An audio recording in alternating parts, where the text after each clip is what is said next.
ऋषिभिः संस्कृतां नित्यम् इन्द्राश्च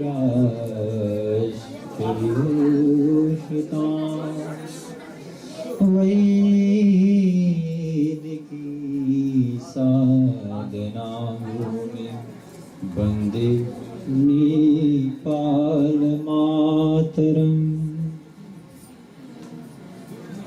नेपाल जननीं वन्दे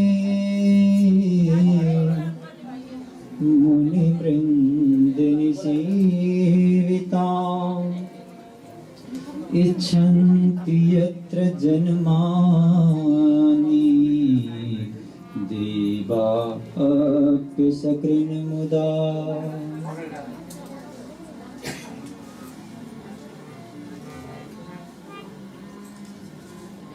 नेपाल माता को, श्री पशुपतिनाथ भगवान को, श्री स्वस्थानी परमेश्वरी को, तीर्थमयी नेपाल जननी को।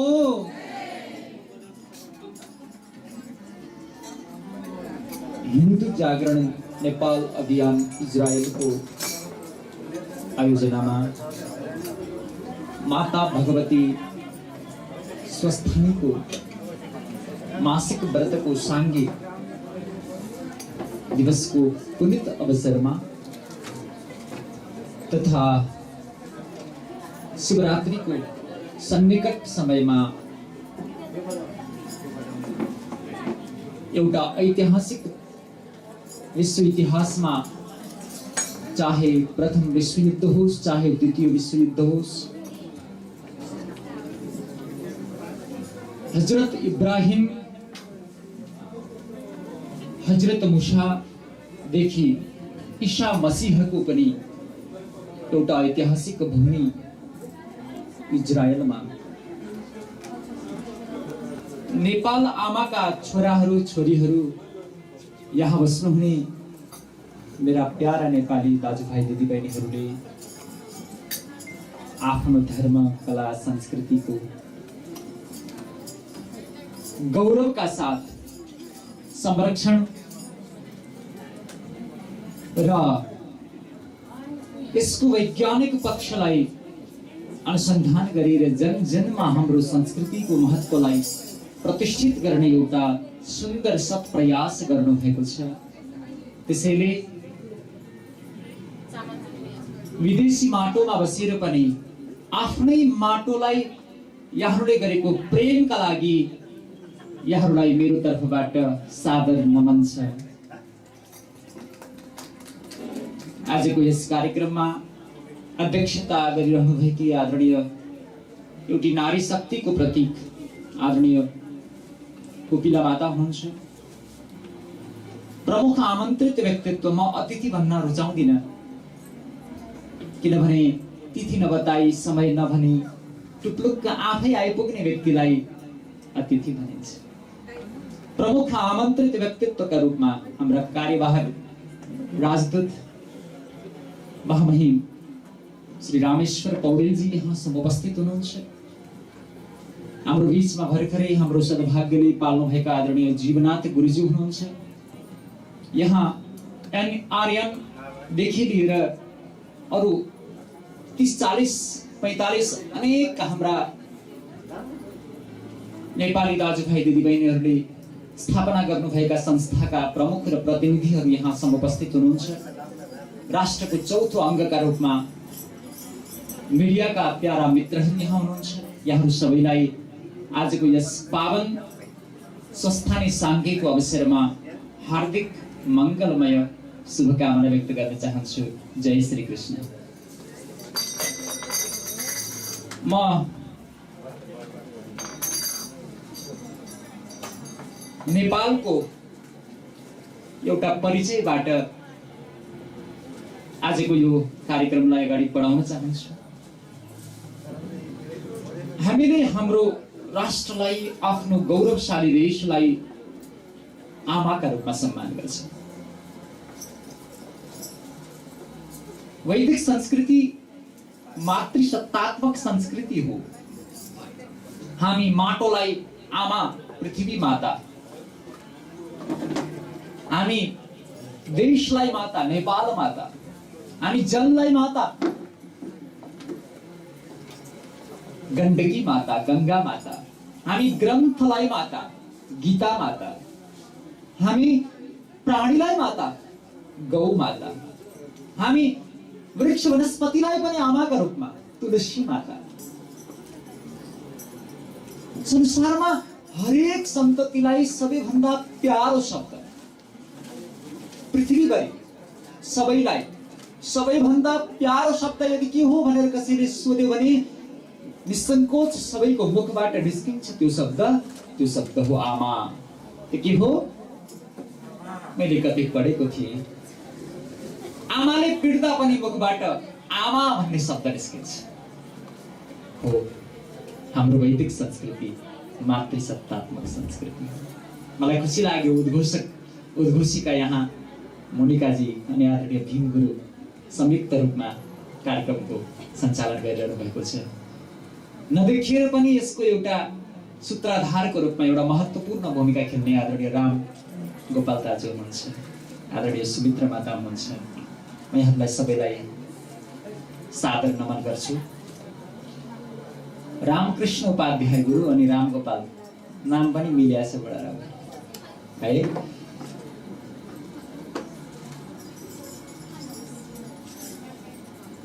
मैले विमानस्थलबाट बाहिर निस्किँदै गर्दा यहाँको बाटो, यहाँका भवनहरू, यहाँको बोलीचाली सुरुमै देख्दा मलाई आफ्नै देशको झल्को आयो। मलाई लाग्यो धेरै अन्तर छैन। हो यहाँ विकासका दृष्टिले, आफ्नो संस्कृतिको अनुपालनका दृष्टिले अरू केही कुराहरूमा भिन्नता छ, तर मलाई यहाँहरूको निष्ठालाई देखेर नमन गर्न मन लाग्यो। विभिन्न सामाजिक सञ्जालबाट मैले यहाँ धेरैजना, यहाँहरू भित्रबाट धेरैजनालाई मैले चिन्ने जान्ने मौका पाएको थिएँ। आज यहाँहरूको प्रत्यक्ष दर्शन पाएँ, मलाई असाध्यै खुसी लागेको छ। मैले थोरै एकपटक नेपालको जयकार र परिचय गराउँछु यहाँहरूलाई। एकपटक सबैजनाले बडा प्रेमले जयकार गरिदिनु होला। तीर्थमयी नेपाल जननीको अझै चर्को छ, अझै कण्ठ खोलेर यहाँहरूलाई यदि केही तलमाथि पर्यो भने त्यसको जिम्मा मैले, कम्पेन्सेसन मबाट है त। तीर्थमयी नेपाल जननीको, आफ्नो मातृभूमिको, आफ्नो आमाको जयकार गर्दा रौँहरू पुलकित हुनुपर्छ। मातृभूमिको स्मरणको भाव स्पन्दनले हामीलाई तरङ्गायित बनाओस्। हाम्रो मन मस्तिष्क र हृदयमा ती तरङ्गले हामीलाई वात्सल्य रसले परिपूर्ण गरिदियोस्। नेपाल विश्वको त्यो देश जसले विश्वलाई बोल्न सिकायो, जसले विश्वलाई लेख्न सिकायो। नेपाल विश्वको त्यो देश जसले विश्वलाई योग सिकायो, जसले विश्वलाई गणित सिकायो, जसले विश्वलाई सभ्यता सिकायो, जसले विश्वलाई संस्कृति सिकायो, जसले विश्वलाई कला सिकायो, शिल्प सिकायो। मानवीय सभ्यताको आदि भूमि फैलियो, यो हिमाली चुलीबाट विश्व ज्योति फैलियो। आदि देव, आदि मान्छे, आदि सभ्य हामी हौ, विश्व वीर गोरखाली ती हिमाली हामी हौ।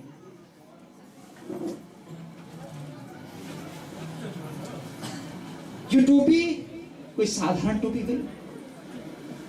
इजरायल र नेपालको सम्बन्ध बडा विचित्रको सम्बन्ध छ। एउटा विश्वको सर्वोच्च उचाइमा रहेको देश, यो सर्वोच्च सबैभन्दा तल रहेको देश। यी दुईटै देश विश्वलाई नाप्ने हो भने इजरायलबाट नेपालसम्मको यात्रा गर्नुपर्छ। संसारको जुनसुकै देश व्यक्ति जाओस्, इजरायल र नेपालको यात्रा गरेको छैन भने उसले विश्वको तलदेखि माथिसम्मको यात्रा गरेको हुँदैन। यो एउटा ऐतिहासिक भूमि हो। यहीबाट धर्म र संस्कृति सिक्नका लागि जिसस नेपालमा गएका थिए। यहीबाट गएका थिए। त्यतिखेर अहिले जस्तो जहाजहरूको विमानहरूको व्यवस्था थिएन। बहुत लामो यात्रा, बहुत दुःख र कष्टले यो कुरालाई युरोपियन शोधकर्ता डाक्टर होल्टर क्रिस्टनले द अननोन लाइफ अफ जिससमा प्रकाशन पारेका छन्। र नेपाल विश्वको त्यो देश संयुक्त राष्ट्र संघले आफ्ना कार्यालयको अगाडि सम्मानका साथमा भगवान शंकरको नटराजेश्वरको दिव्य विग्रहलाई प्रतिष्ठित गरेको छ। आज हामी भगवान शंकरको एउटा पवित्र पर्वको सन्निकटमा माता भगवती स्वस्थानीको व्रतको पावन अवसरमा हामीले सत्संग गरिरहेका छौँ। यहाँहरूसँग धेरै टाढाबाट करिब 15-16 घण्टाको यात्रा तय गरेर यहाँ आइपुग्दा यहाँहरूको मनमा भएको निष्ठालाई, भक्ति भावनालाई देख्दा यात्राका सारा अप्ठ्याराहरू अति सजिलै बगेर गएको छ। स्वस्थानी, मैले थोरै परिचय दिन्छु। स्वस्थानी लक्ष्मणले एउटा रेखा खिचेका थिए। त्यो रेखा खिचेर भनेका थिए भाउजूलाई आमा समान मान्ने संस्कृति छ हाम्रो। हे माता सीता, मैले हजुरलाई करबद्ध निवेदन गर्दछु, कृपा गरेर जतिसुकै सङ्कटको घडीमा पनि यो मर्यादाको रेखालाई पार गरेर बाहिर नआउनु है। लक्ष्मणले अनुरोध गरेका थिए। एकपटक धर्म सङ्कटको अवस्था आयो। मर्यादा पुरुषोत्तम श्री रघुनाथलाई श्राप दिनका लागि जब रावण तयार भयो, मेरो प्रभुलाई अनिष्ट हुन्छ कि भन्ने सोचेर माता सीता त्यो लक्ष्मण रेखाबाट बाहिर आउनु। दाँत, केश र नङ आफ्नो स्थानमा रहँदा शोभालाई प्राप्त गर्छन्। आफ्नो स्थानबाट हटे भने तिनीहरूलाई अपवित्र मानिन्छ, अशुद्ध मानिन्छ। बाटोमा कसैले रौँ देख्यो भने राम्रो संकेत मान्दैन। दाँत, नङहरूलाई पनि त्यसै गरी अशुद्ध मानिन्छ, तर आफ्नो ठाउँमा यिनीहरू शोभायमान रहन्छन्। स्वस्थानी भनेको के हो? प्रत्येक व्यक्ति आफ्नो आफ्नो स्थानमा, प्रत्येक व्यक्ति आफ्नो आफ्नो मर्यादामा, आफ्नो आफ्नो ट्र्याकमा स्थित रहेर आफ्नो स्वरूपलाई अनुभूति गर्ने र त्यो महान पथ हामीलाई प्रशस्त गर्ने भगवती देवी हुनुहुन्छ श्री स्वस्थानी माता। श्री स्वस्थानी माताको भगवान शिवको देश नेपाल, शिव पार्वतीको देश। जानकीले मिथिलामा जनकपुरीमा जन्म लिनुभयो। माता पार्वतीले कहाँ जन्म लिनुभयो यहाँलाई जानकारी छ होला? पर्वत जिल्लाको पाङमा। नेपाल ऋषि महर्षिहरूको देश, देवताहरूको देश। त्यहाँ नेपालको पवित्र भूमिमा मान्छे मात्र बस्दैन, पशु पक्षी मात्र बस्दैन, वृक्ष वनस्पति मात्र बस्दैनन्, त्यहाँ देवताहरू बस्छन्। त्यहाँ दैवी चेतना भरिएको छ। त्यहाँ देवताहरूले नुहाउँछन्, त्यही भएर त देवघाट भनिन्छ। त्यो देवभूमि हो। तो भगवानको अवतारको पवित्र धरा हो। त्यहाँ जन्म सामान्य कुरा होइन। जन्म जन्मको अनन्त पुण्य, अनन्त ऊर्जा धर्मले हामीलाई नेपालको पवित्र धरतीमा जन्म लिने सौभाग्य प्रदान गर्यो। त्यसैले विश्वमा नेपाली हुनु, नेपालको माटोमा जन्म लिनु जस्तो भाग्यको कुरा धरतीमा अर्को कुनै हुनै सक्दैन। किनकि नेपालमा जन्मेको एउटा नेपाली सुपुत्रलाई, नेपाली छोरालाई, गौतम बुद्धलाई संसारले आज करिब करिब विश्वका 1.5 अरब मान्छेले भगवान भनेर संवैधानिक रूपमा करिब 12वटा राष्ट्रले उहाँको उपदेशलाई र पञ्चशीललाई त आज धेरैले स्वीकार गरेर आज विश्वले भगवानको रूपमा सम्मान गर्छ। Nepal is the country of height and light. Light माने बुद्ध, light of Asia। त्यो उपाधि सानो हो। इजरायलको माटोमा बेथलेहममा जन्मिएका जिससलाई लाइट अफ वर्ल्ड भनेर भनियो, गौतम बुद्धलाई लाइट अफ एसिया भनेर भनियो। तर भगवान गौतम बुद्ध नेपाली माटोमा जन्मिएका विश्वलाई प्रेम, शान्ति, करुणा, मैत्रीको शिक्षा दिएर धरतीलाई हिंसामुक्त बनाउने, प्रेमको सन्मार्गमा लगाएर जगतको कल्याण गर्ने एउटा नेपाली छोरा हुनुहुन्छ। नेपालमा जन्मिएकी एउटी छोरीले तिब्बतमा गएर समग्र तिब्बतलाई, समग्र चीनलाई हाम्रो संस्कृतिको पाठ पढाए। के थिए? भृकुटी। नेपालमा जन्मिएकी एउटी छोरीले इन्डियामा आएर समग्र भारतवर्षलाई आफ्नो संस्कृति, हाम्रो धर्म र परम्पराको शिक्षा दिइन्। ती थिइन् जानकी। नेपाल त्यसै विश्वगुरु होइन। नेपालमा जन्मिएकी एउटी चेलीले, एउटी छोरीले समग्र देशमा आफ्नो धर्म र संस्कृति फैलाउनु भएको थियो। आज इजरायलमा बसेर पनि यहाँहरूले आफ्नो धर्म र संस्कृति प्रति देखाएको निष्ठाले मलाई पुनः जानकीको स्मरण भएको छ। मलाई पुनः भृकुटीको याद आएको छ। म आशावादी छु। मलाई यहाँबाट धेरै ठुलो अपेक्षा छ। नेपाललाई विश्वगुरु प्रमाणित गरेर नेपाल ज्ञान, विज्ञान, कला, धर्म र संस्कृतिको उद्गम भूमि, मानव सभ्यता, मानव सृष्टिको उद्गम भूमि नेपाल हो भनेर कसरी प्रमाणित हुन सक्छ? यसको पनि तर्क र तथ्य छ। विज्ञानले जसलाई आदि मानव मान्दछ उनको नाम हो रामापिथिकस। रामापिथिकसको बङ्गारा कहाँ भेटिन्छ? नेपालको पाल्पा जिल्लामा, बुटवल नजिकै, सिद्धबाबा नजिकै। अमेरिकी टोली र नेपालको पुरातत्व विभागको टोलीले संयुक्त रूपमा अनुसन्धान गरेर त्यहाँबाट आदि मानव रामापिथिकसको बङ्गारा भेट्यो। यदि विश्व मानवको सृष्टि अन्यत्र कतैबाट भएको भए आदि मानवको बङ्गारा नेपालमा भेटिन्थ्यो। विश्व सभ्यताको शुभारम्भ भएको देश नेपाल। मैले सुरुमै भनेको थिएँ, नेपाल विश्वलाई बोल्न सिकाउने देश। विश्वको सबैभन्दा पहिलो भाषा के हो? विश्वको प्रथम भाषा के थियो त भन्नुहोस् यहाँहरूले? विश्वभरिका इतिहासकारहरूले स्वीकार गरेका छन्, विद्वानहरूले स्वीकार गरेका छन्, विश्वको सबैभन्दा पहिलो ग्रन्थ ऋग्वेद हो। डङ्काको चोटमा जहाँ कहीँ हाजिर जवाब, कहीँ प्रतियोगितामा भन्नुहोस्, त्यहाँ नम्बर पाइन्छ। विश्वको प्रथम ग्रन्थ ऋग्वेद हो। ऋग्वेदको भाषा संस्कृत भाषा हो र ऋग्वेदको प्रथम ऋचा कहाँबाट सुरु हुन्छ? अग्निमीडे पुरोहितम। अग्नि भनेको ऊर्जा। वैज्ञानिकहरूले भन्छन् सूर्यबाट एक क्षणमा उत्पन्न भएको जो ऊर्जा छ, एक क्षणमा उत्पन्न हुने जो ऊर्जा छ, आजसम्म मानव इतिहासले खर्च गरेको ऊर्जा भन्दा पनि सूर्यबाट एक क्षणमा उत्पन्न हुने ऊर्जा धेरै छ। त्यो ऊर्जा, त्यो अग्नि तत्वको महत्त्वलाई हाम्रा ऋषि महर्षिहरूले एक हाम्रा प्रकृतिका तत्वको महत्त्वलाई जानेका थिए। त्यसैले सुरुमै अग्निको स्तुति गरेका छन्, अग्निको वन्दना गरेका छन् र भनेका छन्, अग्नि, हे अग्नि, म हजुरको स्तुति गर्दछु। हजुर पुरोहित हुनुहुन्छ। पुरोहित भनेको सामान्य कुरा होइन, जो केवल आफ्ना छोराछोरी, केवल आफ्ना सन्तति, केवल आफ्नो परिवारमा मात्र सीमित छ, केवल छोराछोरी मात्रै पाल्ने काम गर्दछ, त्यो व्यक्ति शिशुपाल हो।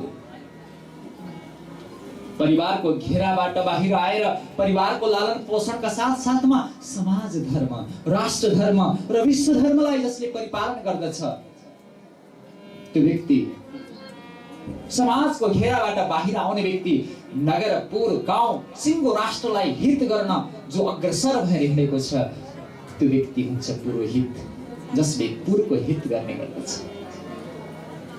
म पुरोहित अग्निको स्तुति र वन्दना गर्दछु। यो वैदिक ऋचाको कति गहन भाव छ हामीले बुझ्न सक्छौँ। त्यसैले विश्वको प्रथम भाषा संस्कृत भाषा। सन् 2025 सम्ममा 6th जेनेरेसनको कम्प्युटर र सन् 2034 सम्ममा 7th जेनेरेसनको कम्प्युटरको तयारीमा छन् वैज्ञानिकहरू र उनीहरूले अहिले करिब 60,000 ताडपत्रहरू नासामा राखेर अध्ययन अनुसन्धान गरिरहेका छन्। त्यहाँ 15 दिनको प्रवेश प्रशिक्षणमा 15 दिनमै हाम्रा ज्योतिषका आचार्य वाराहमिहि भृगु जस्ता महान ऋषिहरूका कान गणनालाई आधुनिक मेयर आदि पाश्चात्य कालगणकहरूको सिद्धान्तसँग तुलना गरेर अनि त्यसको मूलका रूपमा हाम्रो वैदिक गणितलाई प्रतिपादन गरेर 15 दिन नासामा पढाइ हुन्छ। 15 दिन त्यहाँ संस्कृत भाषाको प्रशिक्षण दिइन्छ। अहिले पनि धरतीमा पृथ्वीमा संस्कृत भाषा बोल्न सक्ने मान्छेहरू 4 करोड छन्। कति मान्छे बोल्न सक्छन् गरी संस्कृत भाषा? यदि अहम इतः परम संस्कृत भाषां वदामि तर्हि सर्वे अपि संस्कृतं सम्यक्तया ज्ञातुं शक्नुवन्ति। यदि कश्चित् संस्कृतं न जानाति, यदि कश्चित् संस्कृतं ज्ञातुं न शक्नोति, सः हस्तौ उपरि करोति। भवन्तः संस्कृतं जानन्ति न जानन्ति चेत् हस्तौ उपरि कुर्वन्तु। मैले यहाँहरूलाई भने जसले संस्कृत जान्नुहुन्न उहाँहरूले हात उठाउनु। सबैले हात उठाउनुको, हात उठाएपछि बुझेर है त उठाएको। त्यसैले संस्कृत भाषा विश्वको प्रथम भाषा। विश्वमा 2792 वटा भाषाहरू प्रचलित छन्। ती भाषाहरूमा एउटा भाषा संस्कृत भाषाका शब्दहरूलाई एउटा तराजुको एउटा पल्लामा राख्नुहोस्, अरु 2791 वटा भाषाका शब्दहरूलाई अर्कोतिर राख्नुहोस्। सबै भाषाका शब्दहरूको योग पनि संस्कृत भाषाका शब्दको योग बराबर हुन सक्दैन। कति समृद्ध भाषा, कति वैज्ञानिक भाषा, यसको वर्णन गरेर साध्य छैन। त्यसैले संस्कृत भाषा, अंग्रेजी अहिले विश्व भाषा बनेको छ, त्यो तलवारको बलमा बनेको हो। यही राष्ट्र पनि, यही इजरायल पनि पहिला ब्रिटिसको अधीनमा थियो। उनीहरूले छोडेपछि यो स्वतन्त्र बनेको। अहिले पनि इजरायललाई करिब 32 वटा राष्ट्रहरूले स्वतन्त्र राष्ट्रको स्वीकृति दिएका छैनन्। अंग्रेजहरूले जहाँ जहाँ गए उनीहरूले 3टा कुरा कहिल्यै बिर्सिएनन्। आफ्नो धर्म, आफ्नो वेश र आफ्नो भाषा। उनीहरूले प्रत्येक ठाउँमा आफ्नो भाषालाई जबरदस्ती मान्छेहरूलाई सुशिक्षित गर्ने काम गरे। आफ्नो भेष, टाई छ नि टाई, लुई 14औंले आफ्ना सैनिकहरूले विरोधी सैनिकहरूको ठूलो संख्यालाई डटेर थोरै सैनिकहरूले विजय प्राप्त गरेको खुसीमा लुई 14औंले जिससलाई क्रुसमा टाँगिएको सम्मान स्वरूप, जिससलाई क्रुसमा टाँगिएको या झुन्ड्याइएको प्रतीकको रूपमा एउटा कपडालाई व्यक्तिलाई झुन्ड्याउँदाखेरिको अवस्थाको एउटा आकार बनाएर अनि आफ्ना जिससलाई अर्पण गरेर त्यही वस्तु आफ्ना सैनिकहरूलाई दिएका थिए। अनि फ्रान्सबाट यसरी टाई चलेको थियो। त्यो टाई एक प्रकारको गलपासो हो। के हो? गलपासो। त्यो अरू बेला काम आउँदैन, झुन्डिन पर्यो भने काम लाग्छ। एक प्रकारले जिसस प्रति समर्पित गरेर त्यो टाई आफ्ना सैनिकहरूलाई अर्पण गरेको हुनाले विशेष गरी ईसाई संस्कृतिका अनुयायीहरूका लागि त्यो लगाउनु उचित देखिन्छ। अन्धाधुन्द, यसलाई ब्लाइन्ड फेथ भन्छौँ हामी, सुपरस्टिसन भन्छौँ। अर्काले गरेको देखेर मात्रै गर्ने परम्परा विवेक सम्बद्ध परम्परा भन्न मिल्दैन। विवेकले विचार गर्नुपर्छ, हैन र? विवेकले विचार गर्नुपर्छ। हाम्रा मूल्यहरू कति वैज्ञानिक छन्, हामी कति महान छौँ। हाम्रा पूर्वजले यो धरतीलाई के अनमोल देन दिएका थिए, त्यो कुरालाई हामीले मनन गर्न सक्दा बडा राम्रो हुन्छ। मैले एउटा उदाहरण मात्रै दिएको हो। यो यस्ता 50औं उदाहरण छन्। अहिले यहाँ चर्चा गर्दा पनि यहाँलाई आश्चर्य लाग्न सक्छ। त्यसैले हाम्रो कसरी संस्कृति एक ठाउँबाट अर्को ठाउँमा फैलिन्छ, कसरी कुनै राष्ट्रलाई अधीनमा गर्नु छ भने पहिला त्यसको संस्कृति मेटिदिनुपर्छ। हामी एबीपी न्यूजको एउटा तथ्य अनुसार म यहाँलाई बताऊं, अमेरिकामा अहिले करिब 24% अमेरिकनहरू, सम्पूर्ण अमेरिकाको जनसङ्ख्याको 24% व्यक्तिहरूले हिन्दू संस्कृति अपनाइसकेका छन्। यो अत्यन्त खुसीको कुरा हो। अहिले हाम्रो वैदिक सनातन धर्मलाई विश्वभरका मनीषीहरू, चिन्तकहरू, प्राज्ञजनहरूले, दार्शनिकहरूले, वैज्ञानिकहरूले, अत्यन्त विज्ञ व्यक्तित्वहरूले यो विश्वको सबैभन्दा महान वैज्ञानिक धर्म हो भनेर विश्व जगतबाट स्तुति गरेका छन्। हामीले जान्नुपर्छ, नेपाल सीता र बुद्धको मात्र देश होइन, नेपाल भगवान वेदव्यासको जन्मभूमि पनि हो। दमौली जन्मावदरी वनस्थो व्यासो मनिः सत्यवती सुतोऽसौ पराशरात्मा शरीरन्तराले चिरञ्चकारात्र तपस्तपस्वी। तनहुँको दमौलीमा भगवान वेदव्यासको जन्म भएको थियो। सामान्य भूमिमा हामी जन्मेका होइनौँ, त्यसैले आफ्नो माटोलाई चिनौँ। विश्वमा एउटा नदी त्यस्तै छन् जसले आफूले स्पर्श गर्ने बित्तिकै शिलालाई देवता बनाइदिन्छन्, ढुङ्गालाई भगवान बनाइदिन्छन्, पत्थरलाई पूजनीय बनाइदिन्छन्। त्यस्तो सुन फल्ने नदी नेपालमा मात्रै छ। ती कुन नदी हो? काली गण्डकी। सुन फल्ने नदी सामान्य नदी हो, जसले आफ्नो स्पर्श मात्रले एउटा पत्थरलाई भगवान बनाइदिनुहुन्छ, जड वस्तुलाई भगवान बनाइदिनुहुन्छ। हामी श्रद्धाले उहाँलाई सम्झ्यौँ भने, श्रद्धाले उहाँको सेवन गर्यौँ भने हामीलाई के दिनुहुन्न होला उहाँले? त्यस्तो देवभूमिका हामी वासी हो। अर्को कुरा, सृष्टिका सबैभन्दा पुरातन जीवहरूको अवशेष सालग्राम हो भनेर आधुनिक वैज्ञानिकहरूले व्याख्या गर्छन्। एउटा रामापिथेकस, अर्को सालग्राम। यी दुईटा तथ्यबाट मानव र सम्पूर्ण जीवहरूको सृष्टिको विस्तार नेपाली माटोबाट भएको कुरा विज्ञानको कसौटीमा प्रमाणित हुन्छ। त्यसैले हामी सर्वोच्च शिखर सगरमाथाको मात्र देशका वासी होइनौँ। विश्वको प्रथम दर्शन यहाँहरूले जान्नुहोला, विश्वको प्रथम दर्शन हो सांख्य दर्शन। के दर्शन? सांख्य दर्शन। संख्यामा तत्त्वलाई वर्णन गर्ने दर्शन भएकाले सांख्य भनिएको हो। सांख्य दर्शनका प्रणेता भगवान कपिल, जसको जन्मभूमि नेपाल हो। कपिलवस्तु बाणगङ्गा नदीको पावन तट कपिला तीर्थ। त्यसैले रूपन्देही गौतम बुद्धको भूमि, कपिलवस्तु भगवान कपिलको भूमि। रूपन्देहीसँगै जोडिएको नवलपरासी ऋषि पराशरको भूमि। पराशरले दिएको लघु पाराशरी, बृहत पाराशरी अनि नवलपरासीसँग जोडिएको भूमि चितवन। चितवन अस्ति चित्रवनम नाम नगरम इत्यादि पञ्चतन्त्र आदिमा लेखिएको छ। चित्रवनबाट विचित्रवन, जहाँ अनेक प्रकारका दुर्लभ जडीबुटीहरू र संसारका विचित्र विचित्र प्रकारका प्राणीहरू, वन्य जन्तुहरू जहाँ प्राप्त हुन्छन् त्यो चित्रवन विचित्रवन थियो। अहिले त्यो चितवन भएको छ। चित्रवनबाट थारू भाषामा बोल्दै आउँदा अहिले त्यो चितवन बनेको छ। त्यहाँ आज पनि राष्ट्रिय निकुञ्ज छ। सबै दुर्लभ प्रकारका वन्य जन्तुहरू आज पनि त्यहाँ प्राप्त हुन्छ। चितवनमा एउटा भूमि छ, एउटा भरतपुर भन्ने ठाउँ छ। त्यो भरतपुर अहिलेको इन्डियाले आफ्नो नाम भारत जो भनेर भन्दछ, ती राजर्षि भरतले विश्वलाई शासन गरेको केन्द्र नेपालको चितवनको भरतपुर हो। मैले इन्डियामा जाँदा कसैबाट सुने, भारतका 27-28 वटा प्रान्त जस्तै नेपाल पनि कुनै प्रान्त थियो। मैले वाला भने मित्र, त्यसो होइन। अहिलेको इन्डिया मात्र होइन, सम्पूर्ण विश्व नेपालको अधीनमा थियो।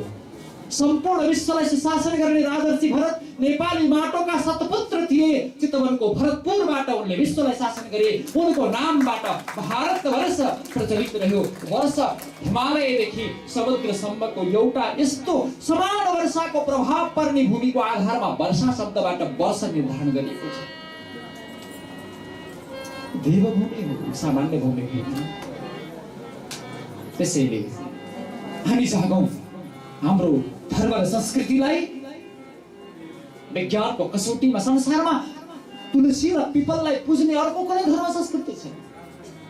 अहिले केही वर्ष भयो, 50-100 वर्षदेखि विज्ञानले यो कुरा थाहा पायो, संसारमा सबैभन्दा धेरै हामीलाई प्राणवायु, कस्मिक इनर्जी, हामीलाई प्राणवायु, हामीलाई ब्रह्माण्डीय ऊर्जा, हामीलाई शरीर र व्यष्टि समष्टि चेतनालाई उद्युक्त गरिदिने त्यो प्राणवायु, त्यो अक्सिजन हामीलाई संसारमा सबैभन्दा धेरै कसले दिन्छ? तुलसी र पिपलले दिन्छन्, यो कुरा विज्ञानले अहिले जान्यो। हाम्रा पूर्वजले, हाम्रा ऋषि महर्षिहरूले, हाम्रा बाबुबाजेले लाखौं वर्षदेखि यो कुरा जानेका थिए। हरेक देव कार्यमा पहिला हामीले गव्य सेवन गर्छौँ। गव्य भनेको गाईबाट प्राप्त हुने 5वटा अमृत, पञ्चामृत। गाईको दुध, दही, घिउ, गौत, गोबर, यी प्रत्येक अमृत हुन्। हामीले प्रत्येक शुभ, कस्तो वैज्ञानिक छ, हरेक सत्कर्म गर्दा, हरेक पूजा पाठ गर्दा पहिला संकल्प गर्छौँ हामी। संकल्पबाट सुरु हुन्छ।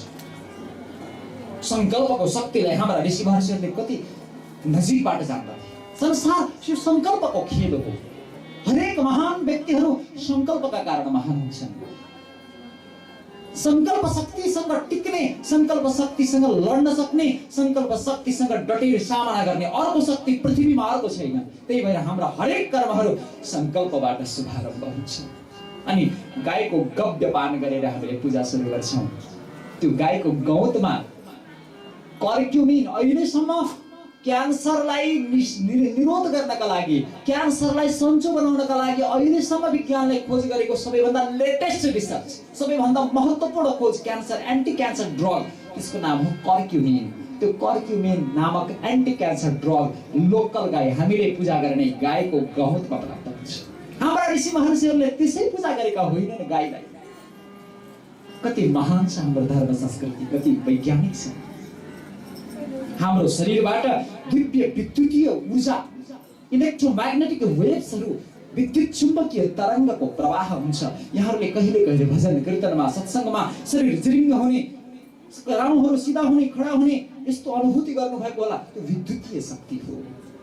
हृदयको वीणामा झङ्कार भयो भने शरीरमा तरङ्ग उत्पन्न हुन्छ। हाम्रो शरीरबाट विद्युतीय ऊर्जाको प्रवाह छ। त्यो ऊर्जासँग पृथ्वीको ऊर्जा र शरीरको ऊर्जाको तालमेल बनाउनका लागि हाम्रा महर्षिहरूले पूर्वतिर सिर गरेर सुत, या दक्षिणतिर सिर गरेर सुत, उत्तरतिर गरेर नसुत, हामीलाई सुत्ने विज्ञान सिकाएका छन्। हामीलाई शुद्ध बायाँ कोख गरेर सुत्ने कला हाम्रा ऋषि महर्षिहरूले वामकोख शौच सम्बिसे। हाम्रा ऋषि महर्षिले भनेका छन्, अहिले वैज्ञानिकहरूले भनिसके, हाम्रो शरीरमा डाइजेस्टिभ सिस्टमलाई स्ट्रङ बनाउनका लागि, हामीले भोजन गरेको भोज्य पदार्थलाई पाचन गर्नका लागि बायाँ कोख गरेर सुत्नु अत्यन्त वैज्ञानिक छ, अत्यन्त हितकारी छ। यो कुरा अहिले वैज्ञानिकले प्रमाणित गरेका छन्। हाम्रा हजारौं हजार वर्षदेखि हाम्रा पूर्वजले, हाम्रा ऋषि महर्षिहरूले संसारलाई यो परम कल्याणकारक कुरा हो, यो गर भनेर बताएका कुराहरू 1 से 1 कुराहरू विज्ञानले आफ्नो कसौटीमा प्रमाणित गर्दै गइरहेको छ। अहिले आधुनिक यो इलेक्ट्रिक बल्ब हामीको कुरा गर्छौँ। इलेक्ट्रिक बल्बका बनाउने वाला व्यक्तिको नाम के हो? Thomas Alva Edison. हामीलाई सायद थाहा छैन। ज्योतिर्मय रथ लिएर पुरै ब्रह्माण्ड, पुरै पृथ्वीलाई उज्यालो गराएर हिँड्ने राजा प्रियव्रत यो विद्युतीय ऊर्जाका आदिम खोजकर्ता थिए। हामी राइट दाजुभाइले प्रथम विमान बनाए भनेर पक्क पर्छौं। उनी भन्दा 8 वर्ष अगाडि त हाम्रै ऋषि भरद्वाजले लेखेको भरद्वाज विमानक शास्त्र नामक ग्रन्थबाट पुणे नजिकैका एकजना शिवकर तलपडे बापुजी नाम गरेका ब्राह्मणले विमान बनाएर अनि अंग्रेज शासकहरूको अगाडि, गभर्नरको अगाडि, गोविन्द राणाडे जस्ता विद्वानहरूको अगाडि चौपाटी शहरमा उनले 1500 फिटको उचाइमा 8 वर्ष अगाडि विमान बनाएर उडाएका थिए। अंग्रेजहरूले यसलाई अगाडि आउन दिएन। अनि उनीहरू गएर उनीलाई अनुरोध गरेर उनीसँग त्यो विमान बनाउने कला सिके। उदार ब्राह्मणले सबै कुरा सिकाइदिए। अनि उनीबाट सिकेर त्यो ज्ञानलाई उनीहरूले बेलायतमा ल्याए, प्रयोग गरे। प्रयोग गर्ने क्रममा केही व्यक्तिको मृत्यु भयो, उनी डराए। अनि यो कुरा चारैतिर फैलिएको थियो। अनि अमेरिकाका ती साना बच्चा विल्भर र ओर्विलले अनि यो ज्ञानलाई बहुत दुःख र कष्टका साथ बेलायतबाट अमेरिका पुर्याउन सफल भए। अनि त्यही विधिबाट उनीहरूले 1903 मा विमान बनाएर उडाए। आणविक ऊर्जाका खोजकर्ता जुलियस रोबर्ट ओपेनहाइमर, उनले एटम बम बनाए। एटमको परिभाषालाई तोडिदिने, बदलिदिने वैज्ञानिक थिए अल्बर्ट आइन्स्टाइन। ए भनेको नो, टम भनेको डिस्ट्रक्सन, जसलाई टुक्रा पार्न सकिँदैन, जसलाई खण्डित गर्न सकिँदैन, जसलाई अलग अलग गर्न सकिँदैन, त्यसलाई एटम भनिन्छ भनेर पहिले विश्वमा एटमको परिभाषा थियो। तर आइन्स्टाइन यस्तो पहिलो व्यक्ति हुन् जसले एटमलाई तोड्न सकिन्छ। त्यसको न्युट्रनले न्युक्लियसमा प्रहार गर्दाखेरि त्यसको ऊर्जाबाट एटमिक इनर्जीलाई उत्पन्न गर्ने कला, त्यो ज्ञान पदार्थलाई ऊर्जामा र ऊर्जालाई पदार्थमा बदल्ने त्यो ज्ञान सुरुमा हामीलाई अल्बर्ट आइन्स्टाइनले बताए। उनकै विधिमा आधारित रहेर त्यो कुरालाई सत्य प्रमाणित गरेर धरतीमा पहिलो आणविक ऊर्जा अहिले पछिल्लो समयमा बनाउने काम गरे। जुलियस रोबर्ट ओपेनहाइमरले पत्रकारहरूले सोधे, हजुर आणविक ऊर्जाको प्रथम खोजकर्ता हुनुहुन्छ? उनले भने अहिले पछिल्लो समयमा हो, तर यो ज्ञान त मेरो ज्ञान होइन, मेरो मात्रै कुरा होइन। आजसम्म विज्ञानले जे जति खोज गरेको छ, आविष्कार गरेको छ, अध्ययन अनुसन्धानबाट धरतीलाई उपकार गरेको छ, उपकृत गरेको छ, ती सारा वैज्ञानिक आविष्कार, भौतिक विज्ञानका खोजहरू सम्पूर्ण प्राचीन हिन्दू विज्ञानको देन हो। उनले भन्छन्, what we shall find in modern physics is an exemplification and encouragement and refinement of old Hindu wisdom। सम्पूर्ण वैज्ञानिक आविष्कार, सम्पूर्ण वैज्ञानिक खोजहरू प्राचीन हिन्दू विज्ञानको आधार भएको हो।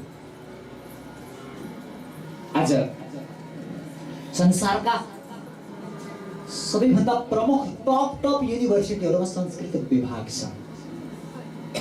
खुसीको कुरा, क्याम्ब्रिज, अक्सफोर्ड जस्ता युनिभर्सिटीमा त्यहाँको संस्कृत विभागका प्रमुख हाम्रा नेपाली आमाका छोराहरू हुनुहुन्छ। त्यसैले हाम्रो यस्तो महान गौरवशाली देश, हामी जसलाई आमा भनेर सम्मान गर्छौँ। मैले एउटा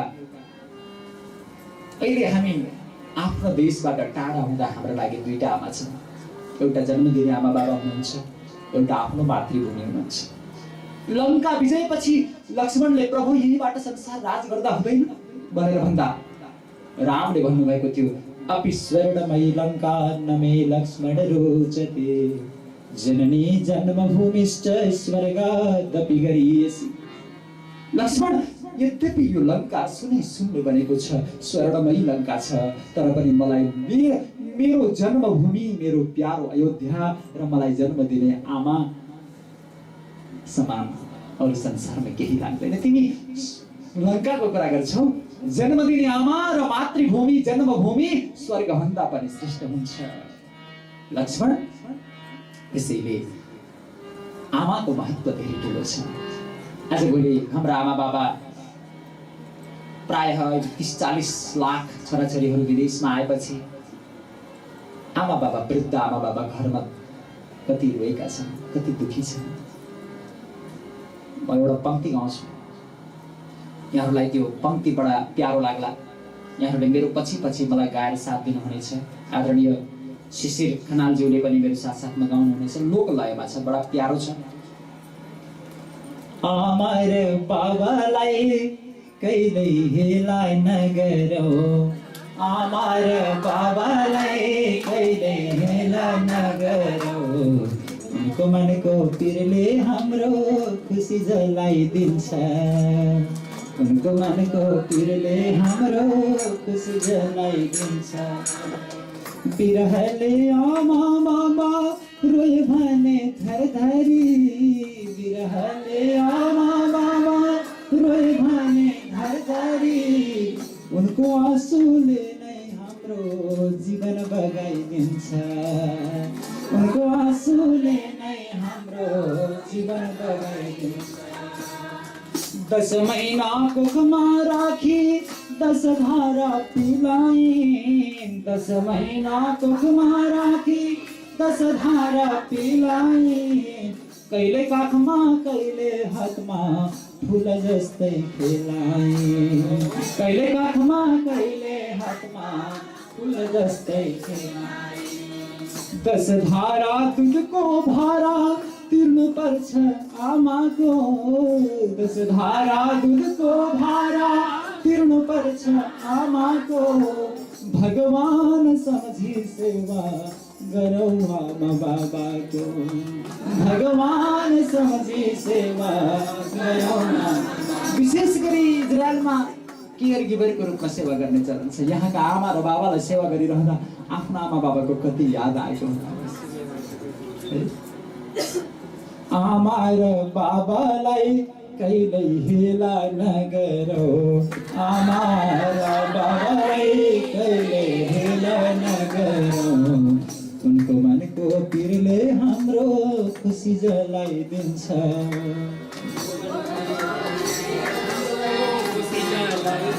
हामीलाई केही कुरा प्राप्त भयो भने हामी आफै लिन्छौँ, आफै कान्छौँ।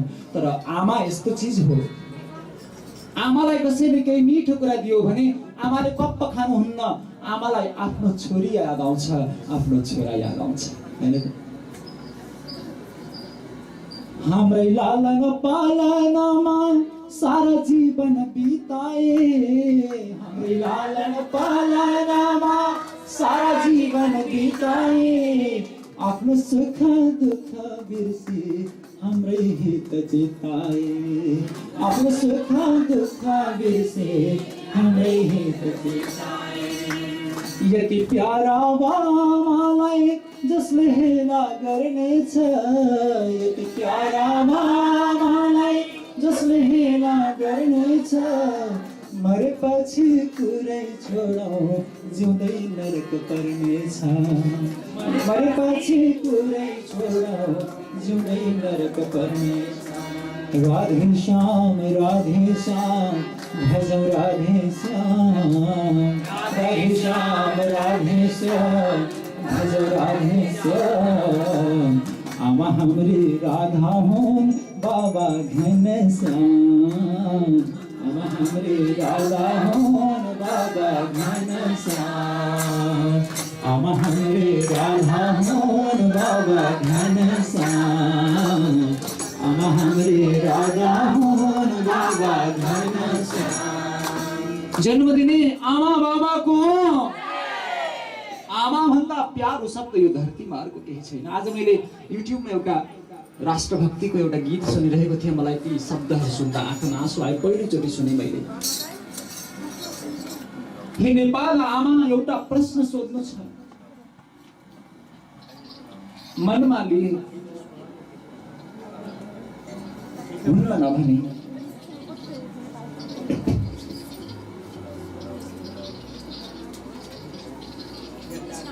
एउटा सन्तान भोकले रुँदा मन फाट्दैन र कि कर्णाली सुदूरपश्चिम तिम्रो होइन र? कस्तो मार्मिक पंक्ति छ। कुनै बच्चा, कुनै सन्तान यदि भोकै सुतेको छ भने बच्चालाई निद लागोस् नलागोस्, तर आमालाई निद लाग्दैन। एउटी आमाले आफ्नो छोराछोरीलाई भोकै राखेर सुत्न सक्दैन। आमाको महत्त्व अर्कै छ। त्यसैले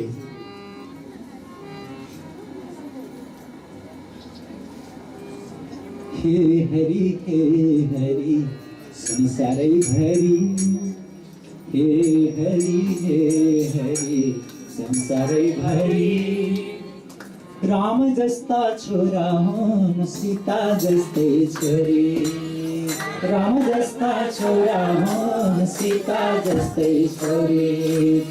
हे हरि संसारै भरि, हे हरि संसारै भरि, राम जस्ता छोरा हुन् सीता जस्तै छोरी, राम जस्ता छोरा हुन् सीता जस्तै छोरी।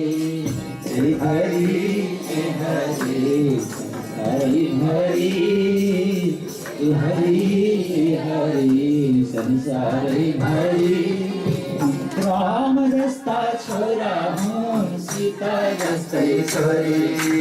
हे हरि संसारै भरि,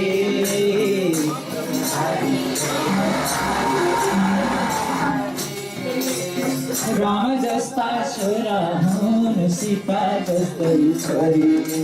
हे हरि संसारै भरि, हे हरि संसारै भरि, राम जस्ता छोरा हुन् सीता जस्तै छोरी, राम जस्ता छोरा हुन् सीता जस्तै छोरी। हे हरि संसारै भरि, हे हरि संसारै भरि, राम जस्ता छोरा हुन् सीता जस्तै जस्तै छोरी राम जस्ता छोरा हुन् सीता जस्तै छोरी हे हरि संसारै हरि हे हरि संसारै हरि राम जस्ता छोरा हुन् सीता जस्तै छोरी राम जस्ता छोरा हुन् सीता जस्तै छोरी राम जस्ता छोरा हुन् सीता जस्तै छोरी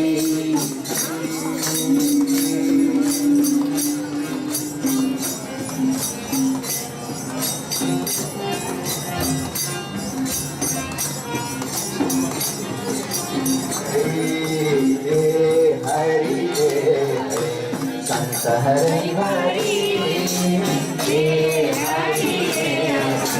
संसारै हरि राम जस्ता छोरा हुन् सीता जस्तै छोरी राम जस्तै छोरा हुन् सीता जस्तै छोरी हे हरि संसारै हरि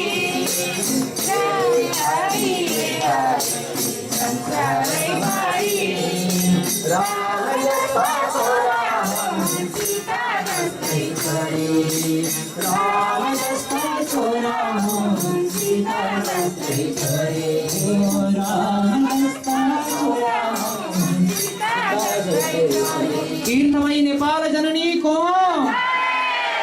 नेपालको बारेमा दुई लाइन फेरि गाउँ है।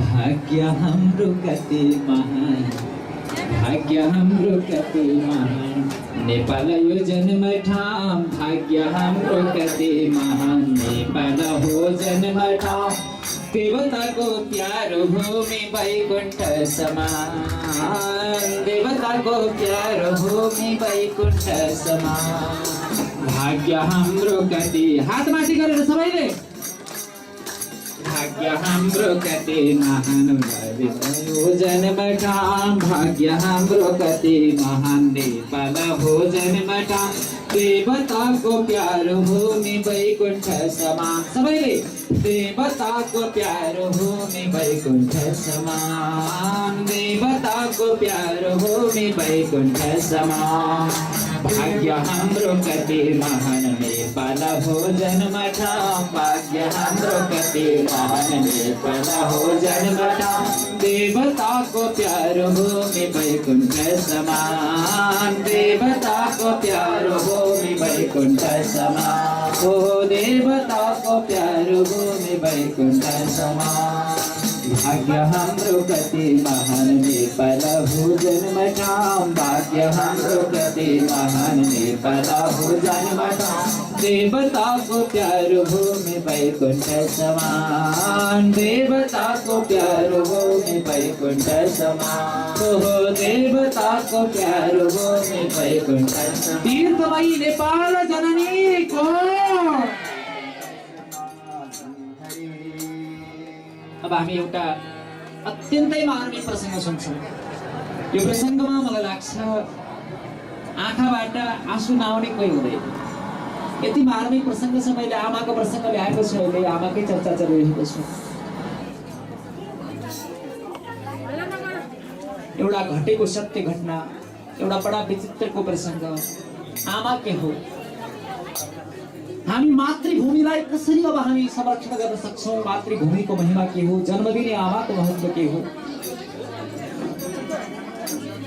मैले आधुनिक नारी अधिकारको चर्चा गर्ने अधिकारवादीहरूलाई बताउन चाहन्छु, पृथ्वीमा नारीलाई भगवानको रूपमा, जगत जननीको रूपमा, यो विश्व ब्रह्माण्डको मूल शक्तिको रूपमा स्वीकार गरेर देवी या भगवतीको रूपमा सम्मान गरिएको यदि कुनै धर्म र संस्कृति पृथ्वीमा यदि कुनै छ भने त्यो केवल हिन्दू धर्म हो।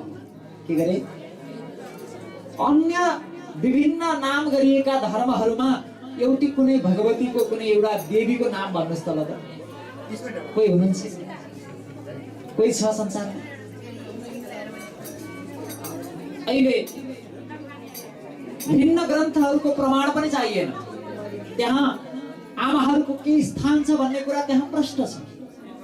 यही भएर हो बेलायतमा ठुलो आन्दोलनपछि बल्ल नारीहरूले भोट दिन अधिकार प्राप्त गरे। कति वर्ष भयो? 1920 पछिको दशक आन्दोलनमा बल्ल उनीहरूले भोटिङ राइट प्राप्त गरे। 70-75 वर्ष भयो अमेरिकामा भोटिङ राइट प्राप्त गरेको। यसै गरी गल्फ कन्ट्रीहरूमा विशेष गरी अरबमा यो वर्षबाट उनीहरूले भोट दिँदैछन्, किनभने मानव समान परिमानिएको थियो। त्यसैले हामीले नेपालमा अहिले 33% चाहिँ संवैधानिक रूपमा आमाहरूलाई र कतिपय राजनैतिक दलले 50% रूपमा गर्ने भनेर कुरा गरेका छन्। हाम्रो हिन्दू संस्कृतिले पुरुषलाई भन्दा 1000 गुणा माथि आमाहरूलाई राखेको छ। मैले प्रमाण सुनाउँछु। मानव जातिका आदि पिताको नाम हो मनु। मनुका सन्तान भएको हुनाले हामीलाई मनुष्य भनिएको हो। मनुका छोराछोरी भएको हुनाले मनोरपत्यानि मानवाः, मनुष्याः, मनुका सन्तति। मनुले मनुस्मृतिमै लेख्नु भएको छ। के लेख्नु भएको छ? सहस्रन्तु पितॄन् माता गौरवेणातिरिच्यते। पिता भन्दा माता सहस्र अर्थात् 1000 गुणा गौरवशाली हुनुहुन्छ, महिमायुक्त हुनुहुन्छ। कसले यो कुरा बुझ्यो? यो पनि सृष्टिको आदिको कुरा हो। यहाँ आदम इब आदिको कुरा आउँछ। आदमबाट विस्तार भयो भन्ने हिसाबले उहाँहरूले आदमबाट आएको हुनाले आदमी भन्नुहुन्छ है। हामी मनुबाट आएको हुनाले मनुष्य र मानव भन्ने गर्दछौँ। अब एउटा कुरा हामीले इतिहास बुझौँ। अहिले चलेका संस्कृतिहरूमध्ये इस्लाम करिब 1450 वर्ष पुरानो छ। प्रोफेट मोहम्मदको उपदेशपछि मक्का र मदिनाको यात्रापछि तात्कालिक 360 प्रकारका देवताहरूका मन्दिरहरू तहस नहस गरेर अनि उहाँले एउटा एक ईश्वरवादको प्रतिपादन गरेर उहाँले जुन ज्ञान धरतीलाई दिनुभयो, इस्लाम भनेको शान्ति मानिन्छ, त्यो अहिले 1450 वर्ष पुरानो हो। यही बेथलेहममा, इजरायलकै बेथलेहममा जन्मनुभएका जिससले यहाँबाट 13 वर्षको भएपछि हराएर 30 वर्षको हुँदासम्म 18 वर्षसम्म हाम्रा ग्रन्थहरूमा 18 वर्षको महत्त्व छ। 18 को विशेष महत्त्व छ। गीतामा 18 अध्याय छ, भागवतमा 18,000 श्लोक छन्, महाभारतमा 18 पर्व छन्। त्यसैले महाभारतको युद्धमा 18 अक्षौहिणी सेनाले युद्ध गरेका थिए। 18 पुराण छन्, 18 को विशेष महत्त्व छ। जिसस 18 वर्षसम्म नेपाल, इन्डिया र तिब्बतमा बसे। अहिलेको इन्डिया ब्रिटिस प्रति ऋणी छ यो अर्थमा, यदि ब्रिटिसले इन्डियामा गएर शासन नगरेको भए अहिलेको इन्डिया लगभग सर्लकै हाम्रा पूर्वजले जितेर खाइसक्थे। उनीहरूले बचाइदिएका र जितगढी आदि किल्लाहरू साक्षी छन्। हट्ने होइन डटी लड्ने नेपालीको बानी हुन्छ, कहिले नझुक्ने शिर उभिएको स्वाभिमानी नेपाली हुन्छ। बुटवल नजिकैको त्यो जितगढीले आज पनि संसारलाई सन्देश दिएको छ, हामी कहिल्यै झुकेका छैनौँ। त्यसैले वीर उजिर सिंह आदि, अमरसिंह भक्ति थापा लगायतका महान वीरहरूले डटेर सामना गरेर हाम्रो गौरवशाली अस्मितालाई बचाएका छन्। नेपाल यस्ता महान वीरहरूको देश हो भन्ने कुरालाई त भारतका अहिलेका इन्डियाका स्थल सेनाधिपति पूर्व मलिक शाहले भनेका थिए। बडा गजबको कुरा। नेपाल हामीले राष्ट्रगानमा गाउँछौँ नि, ज्ञान भूमि शान्ति भूमि। ज्ञान मान्छे दुई प्रकारले मर्न डराउँदैन, या अनन्त ज्ञान भएर, ज्ञान भएर, या पूर्ण अज्ञान भएर मान्छे मर्न डराउँदैन। बीचमा मान्छेलाई मर्न डर लाग्छ। अब मलिक शाहले नेपालीहरूलाई के भन्छन्? If somebody says I am not afraid of dying, either he is Gorkha, either he is lying. यदि कसैले यो भन्छ मलाई मृत्युदेखि डर लाग्दैन, तब एउटा यो कुरा हुन सक्छ कि त्यो व्यक्ति झुट बोलेको छ, या त यो सम्भवै छैन, त्यो के गोर्खाली हुनुपर्छ। त्यो गोर्खा, हामी त्यो गोर्खाली नेपाली हो। ज्ञानको भूमि हो, विश्वको प्रथम भाषा त्यहाँबाट विकास भयो। अहिले हामीले तात्कालिक प्रधानमन्त्री सुशील कोइरालाज्यूलाई गएर अनुरोध गरेका थियौँ। इन्डियाले प्रस्ताव लाँदैछ, त्यो कुरा हामीलाई थाहा थियो, किनभने हामी एउटा अन्तर्राष्ट्रिय सम्मेलनमा गएका थियौँ बेङ्गलोरमा, international conference on yoga naturopathy and Arogya expo 2012। नेपालको प्रतिनिधिको रूपमा हामी त्यहाँ उपस्थित थियौँ। त्यो कार्यक्रममा विदेशी 7 समुद्र पारीका एकजना स्वामीजीले भारतबाट जुन 21लाई विश्व योग दिवसको रूपमा घोषणा गर्ने भन्ने प्रस्ताव लिएर जाँदै हुनुहुन्थ्यो। त्यो कुरा हामीलाई थाहा भयो। अनि मैले स्वामीजीलाई भने, Swamiji, we have been celebrating this world yoga day festival since last 34 years. अहिले त 38-39 वर्ष भइसक्यो। त्यसैले प्लिज हेल्प अस स्वामीजी भने मैले भन्दै। हामीले त नेपालमा जन्मिएका एकजना, पाल्पा जिल्लामा जन्मिएका एकजना योगी हरिप्रसाद मानसाग्ने, डाक्टर हरिप्रसाद 35-36-37 वर्षदेखि योग सम्बद्ध घोषणा गरेर, विश्व योग दिवस घोषणा गरेर माघ 1 गतेलाई विश्व योग दिवस मनाइराखेको छ नेपालमा। अनि इन्डियाले प्रस्ताव लाँदै गर्दा हामीले सुशील कोइरालाजीलाई गएर भेट्यौँ। अनि मोदीजीले संयुक्त राष्ट्रमा प्रस्ताव लाँदैछन्, नेपाल योग जन्मेको देश हो, शिव पार्वतीको देश भनेर विश्वमा चिनिएको देश हो, नेपाली माटोबाट विकसित भएको हो योग सभ्यता। त्यसैले हामीले प्रस्ताव लानु उचित हुन्छ। उहाँले आफ्नो समयमा त्यो साहस गर्न सक्नु भएन। जब मोदीले प्रस्ताव लिएर गए, 177 स्वीकृति दिने राष्ट्रमा पहिलो सिग्नेचर सुशील कोइराला। अनि हामी त चुक्यौँ, के गर्ने त अब त्यो माघ 1 गतेलाई भनेपछि। अहिले गत वर्ष, अघिल्लो वर्षको श्रावण 28 गतिको मन्त्री परिषद बैठकले त्यो राष्ट्रिय योग दिवस घोषणा गरेर भनेर माघ 1 गतेलाई राष्ट्रिय योग दिवस बनाएको छ। नेपाल योगको जन्मभूमि हो। योग मान्छेलाई स्वस्थ बनाउने एउटा माध्यम हो। म हजुरहरूसँग अनुरोध गर्छु, हामी विदेशको माटोमा छौँ, जति आफ्नो माटोबाट टाढा हुन्छौँ त्यति धेरै आफ्नो मातृभूमिको माया बढ्छ, त्यति परिवारको याद आउँछ, त्यति आफ्ना दाजुभाइ दिदीबहिनी, आफ्ना सँगै पढेका साथीहरूको याद आउँछ। कमसेकम बिहान उठेर केही बेर योग गर्ने गरौँ। योग र प्राणायाम गरेपछि हाम्रो अरबौं रुपियाँ बच्न सक्छ। स्वास्थ्यमा खर्च, हामी स्वस्थ हुन सक्छौँ। हामीसँग त्यस्तो संसारमा उपचार गरेर सन्चो हुँदैन भनेर असाध्य मानिएका कैयौँ असाध्य रोगहरू योगबाट सन्चो भएका, प्रमाणित सन्चो भएका प्रमाणहरू सयौं प्राप्त भइसकेको छ। त्यसो भएको हुनाले योग जन्मेको देश नेपाल। हामी नेपालीहरूले विश्वलाई हामीले योग दिएको हो भनेर हामीले गौरवका साथ यो कुरा अगाडि ल्याउनुपर्छ। अब पनि त्यो इतिहास लुक्दैन। प्रस्ताव लाँदैमा त्यो इन्डियाकै हो भन्ने कुरा हुँदैन। केही मान्छेले के भन्छन् भने हिन्दू धर्म इन्डियाको हो, इन्डियाबाट नेपालमा आएको भन्छन्। नबुझ्नेहरू बिचरा। हामी इन्डियाका ऋणी छौँ र चीनका पनि ऋणी छौँ। हाम्रो दुईटा छिमेकी राष्ट्रहरू बौद्ध धर्म पनि नेपालमै जन्मिएको हो, हिन्दू धर्म पनि नेपालमै जन्मिएको हो, किरात धर्म पनि नेपालमै जन्मिएको हो। नेपालमा जन्मेको बौद्ध धर्मले वहाँ चीनका 1 अरब व्यक्तिलाई आफ्नो अनुयायी बनाएको छ। नेपाली माटोमा जन्मेको हिन्दू धर्मले भारतका 1 अरब व्यक्तिहरूलाई हिन्दू बनाएको छ। त्यो दुईटै धर्म जन्मिएको भूमि नेपाल हो। त्यसैले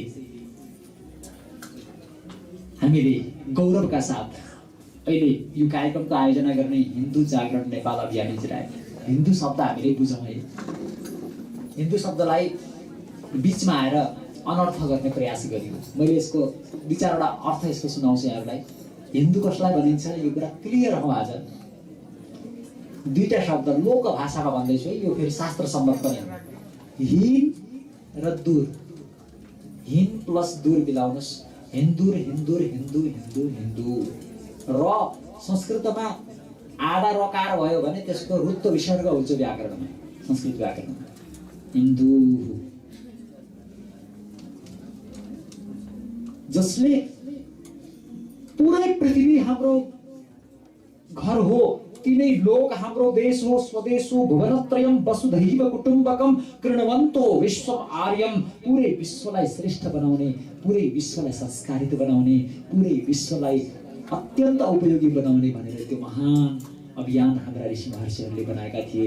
हामीले प्रार्थना गर्दा मैले त पर्वतमा एउटा कार्यक्रममा जाँदा देखेँ, एकजना अर्ध चेतना भएको भनेको अलि मनस्थिति पुरै ठिक नभएको एकजना व्यक्ति, म जुन घरमा बसेको थिएँ उनी साँझ त्यही घरमा बस्न आएछन्।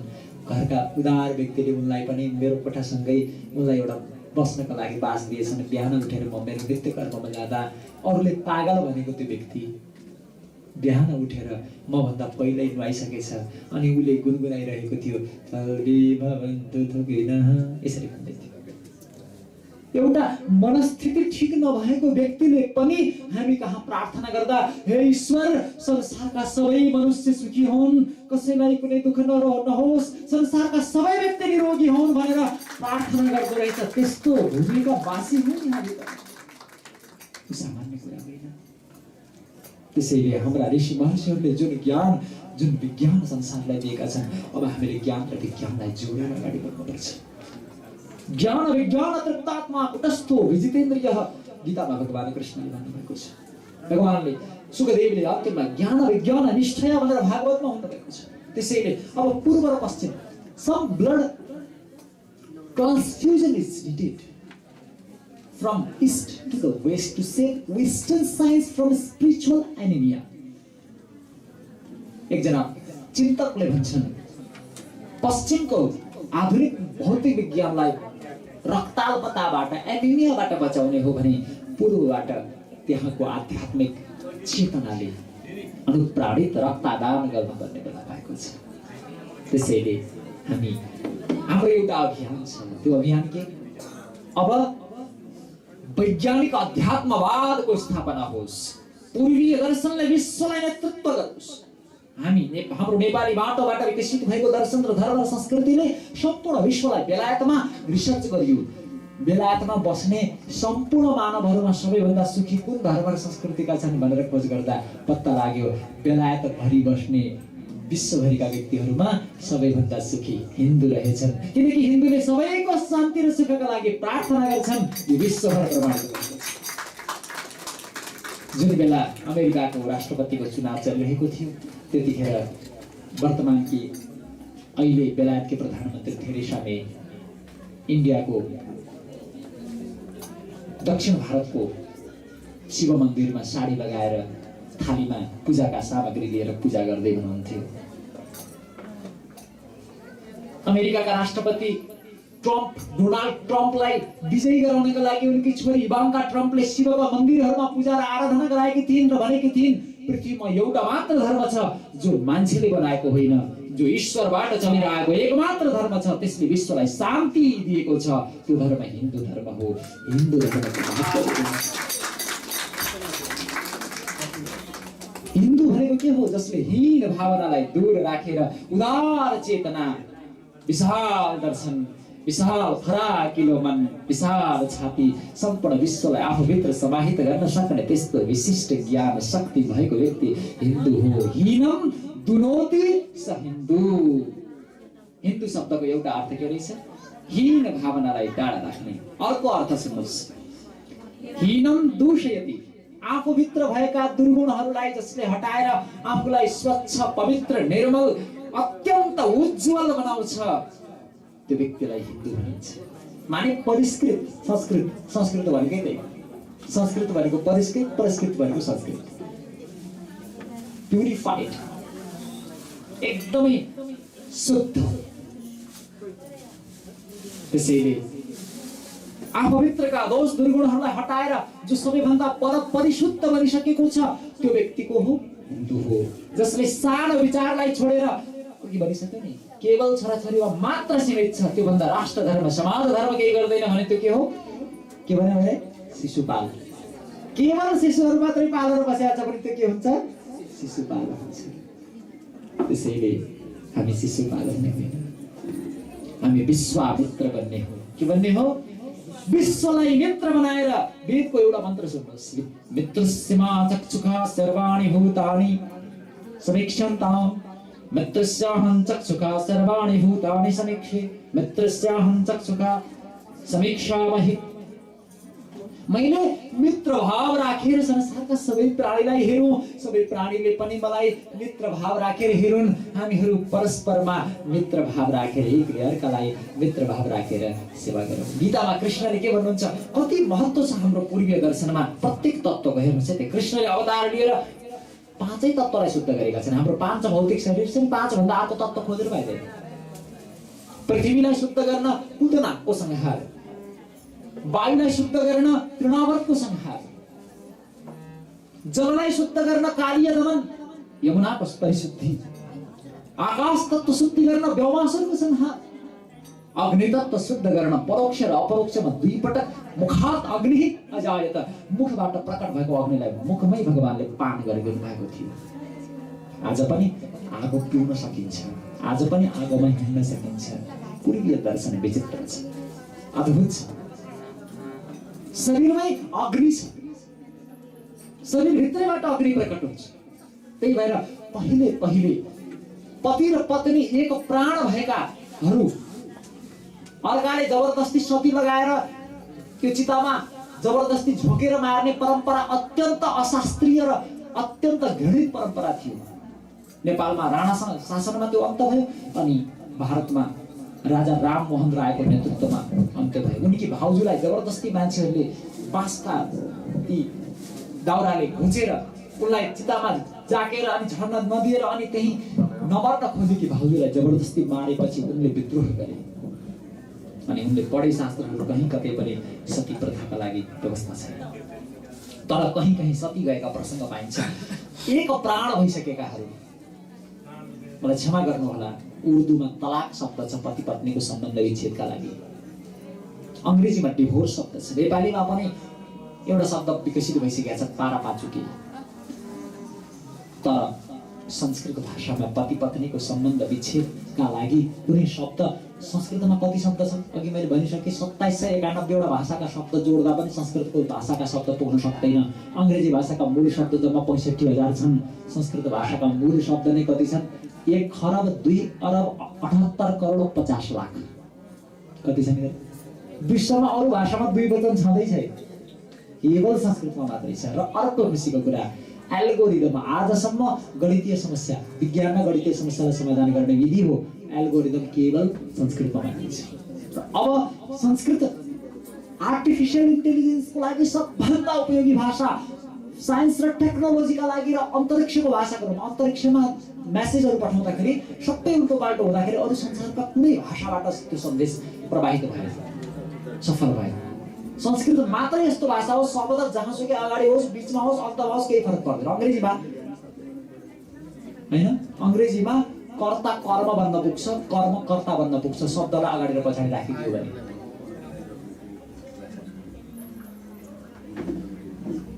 राम लुक्स सीता, सीतालाई र रामलाई अलग गराइदिनुस् त।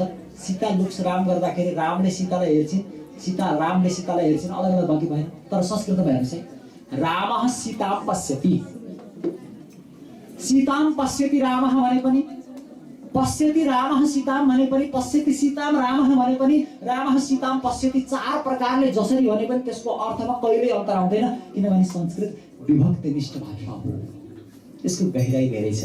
अहिले मैले एकछिनमा हजुरहरूलाई कति कुरा मैले बुझाउँला, यति बुझौँ, संस्कृत भन्दा वैज्ञानिक, संस्कृत भन्दा श्रेष्ठ भाषा पृथ्वीमा अर्को पनि छ। त्यसैले संस्कृत भाषाको संसारको सबैभन्दा श्रेष्ठ व्याकरण ग्रन्थको नाम हो अष्टाध्यायी।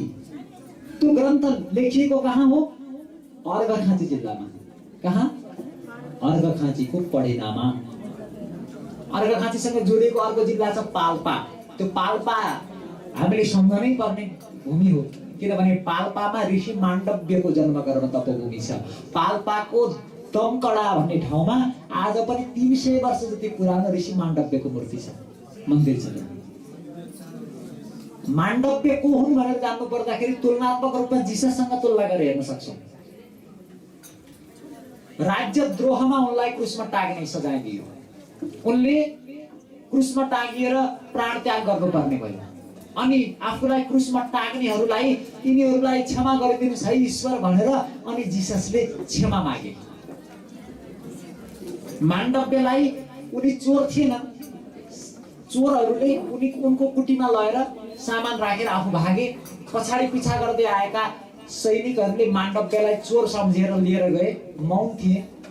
अनि चोरलाई सजाय के हो भन्दा सुलीमा चढाएर मार्नुपर्छ, त्यस्तै सुलीमा तीको सुलीमा शरीरलाई गाडेर रोपेर मार्ने मृत्युदण्ड भनेर घोषणा गरियो। अनि सुलीमा गाड्न खोज्दा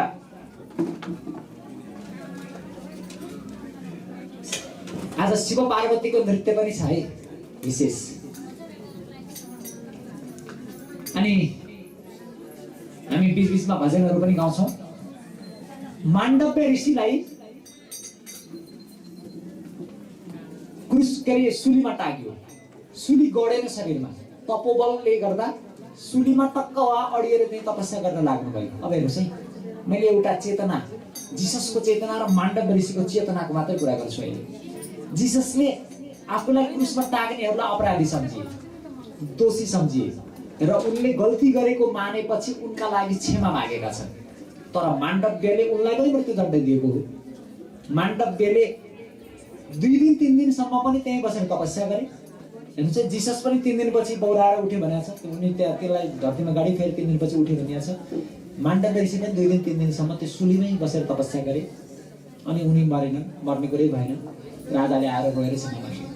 एउटा महान ऋषि, एउटा महान मनीषीलाई मैले अपराधी सम्झेर दण्ड दिएँ, गल्ती गरेँ, अपराध भयो भनेर क्षमा माग्दै रुन आउँछौँ। क्षमा माग्नुभन्दा पनि रुँदै आएर उनले आफूले अपराधका लागि मलाई दण्ड दिनुहोस् हे महाराज भनेर रुँदै आएर भने, मैले ठुलो अनर्थ गरेँ, ठुलो अपराध गरेँ, ठुलो गल्ती गरेँ, अब मलाई क्षमादान दिनु पर्दैन, मलाई दण्ड दिनुहोस् भन्दै राजा आए। त्यो बेलामा के भने उनले? माण्डव्यले भन्दा, संसारमा सुखस्य दुःखस्य न कोऽपि दाता परो ददाति इति कुबुद्धिरेषा अहं करोमीति वृथाभिमान स्वकर्मसूत्रे ग्रथितो हि लोकः। संसारमा कसैले कसैलाई न त दुःख दिन सक्छ, न त कसैले कसैलाई सुख दिन सक्छ। प्रत्येक व्यक्ति आफ्नै कर्मको सूत्रमा बाँधिएको छ। आफ्नै कर्मको फल कोही निमित्त भएर सुख प्राप्त हुन्छ, आफ्नै पापको फल कोही निमित्त भएर दुःख प्राप्त हुन्छ। हे राजन, मलाई जो दण्ड प्राप्त भयो त्यो मेरो कर्मको फल हो। तिमी त्यसमा निमित्त देखिए पनि तिमी दोषी होइनौ, मेरै कर्म दोषी हो। त्यसैले तिमीलाई क्षमा गर्ने प्रश्नै आउँदैन, तिमीले धर्म पालना गर्यौ भनेर भने। अनि माण्डव्य ऋषिले क्षमा गर्ने प्रश्नै आएन, गल्ती गरेकालाई क्षमा गर्ने हो। तिमीले गल्ती गरेकै छैन। आफूलाई मार्न खोज्नेलाई माण्डव्यले के भने, तिमी गल्ती गरेकै छैनौ, तिमी चाहिँ यो भ्रमबाट मुक्त हौ भने। जिससले तिमीले गल्ती गर्यौ, तिमीले मलाई सुलीमा टाग्नु हुँदैन थियो, क्रुसमा टाग्नु हुँदैन थियो, म दोषी थिइनँ, मैले राम्रो गरेका थिएँ, मलाई राज्य द्रोह लगाउनु हुँदैन थियो, हैन, मेरा शिष्य दुरास आदिले पनि धोका दिए, त्यो सबै स्वीकार गरेका छन्। सिक्न त गएका थिए, हाम्रै भूमिमा पुरा नसिक्दै फर्केर आएछन्। त्यसो भएको हुनाले पाल्पा त्यो भूमि जहाँ ऋषि माण्डव्यले जन्म लिएका थिए, जन्म कर्म तपोभूमि, पाल्पासँगै जोडिएको अर्को जिल्ला छ स्याङ्जा। कर्णालीको सिन्जाबाट त्यहाँ बसाइ गएका थिए। सिन्जाबाट गएर बसेकाहरू सिन्जाली भए, सिन्जालीबाट स्याङ्जाली भए। मेरो यो शरीर पनि स्याङ्जा जिल्लामा जन्मेको, स्याङ्जाको मालुङ्गा भन्ने ठाउँ छ। अनि म्याग्दी जिल्लामा एउटा भूमि छ, एउटा ठाउँ छ पुला भनिन्छ। त्यो पुलाबाट बसाइसकेर जानेहरू पुलामी भए, सिन्जाबाट आउनेहरू सिन्जाली भए। अनि त्यो स्याङ्जा जिल्ला फेरि श्रवण कुमारको भूमि। कसको भूमि गरे? आमा बाबाका परम भक्त। आमा बाबा एक दिन रोएछन्, श्रवण कुमार पनि रोए। मैले सेवामा कहाँ कमी राखेँ, के कारणले रुनुभयो हजुर आमा बाबा भनेर सोध्छन्।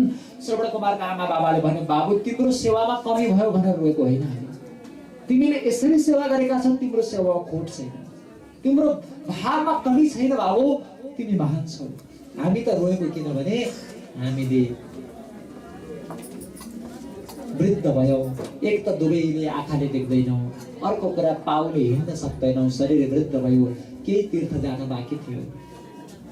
रुरु कन्याको क्षेत्र रुरु क्षेत्र, भगवान बराहले अवतार लिएको नेपालको पूर्वको सुनसरी चतरा बराह क्षेत्र, देवताहरूको देवासुर सङ्ग्रामपछि अहिले त्यो देवासुर सङ्ग्राम थाइल्यान्डमा सुवर्णभूमिमा एयरपोर्टमा त्यहाँ माथि हजुरहरूले हेर्नुभएको होला, देवता र असुरहरू मिलेर समुद्र मन्थन गरेको एउटा बौद्ध देशमा एउटा हिन्दू कल्चरलाई कसरी सम्मान गरेर राखिएको छ। त्यो समुद्र मन्थनबाट प्राप्त भएको अमृतको पनि सार माथिको तर र तलको सार भागलाई उनीहरूले शिवलिङ्ग बनाएर स्थापना गरे रुद्राक्षारण्यमा, अहिलेको धरानमा।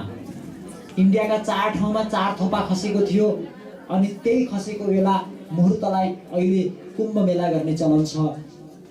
1 थोपा खसेको ठाउँमा कुम्भ मेला गर्ने अनि तर र सम्पूर्ण तलको सार मिलाएर शिवलिङ्ग बनाएर स्थापना गरेको ठाउँमा कुम्भ मेला गर्नु मिल्दैन त? मिल्छ?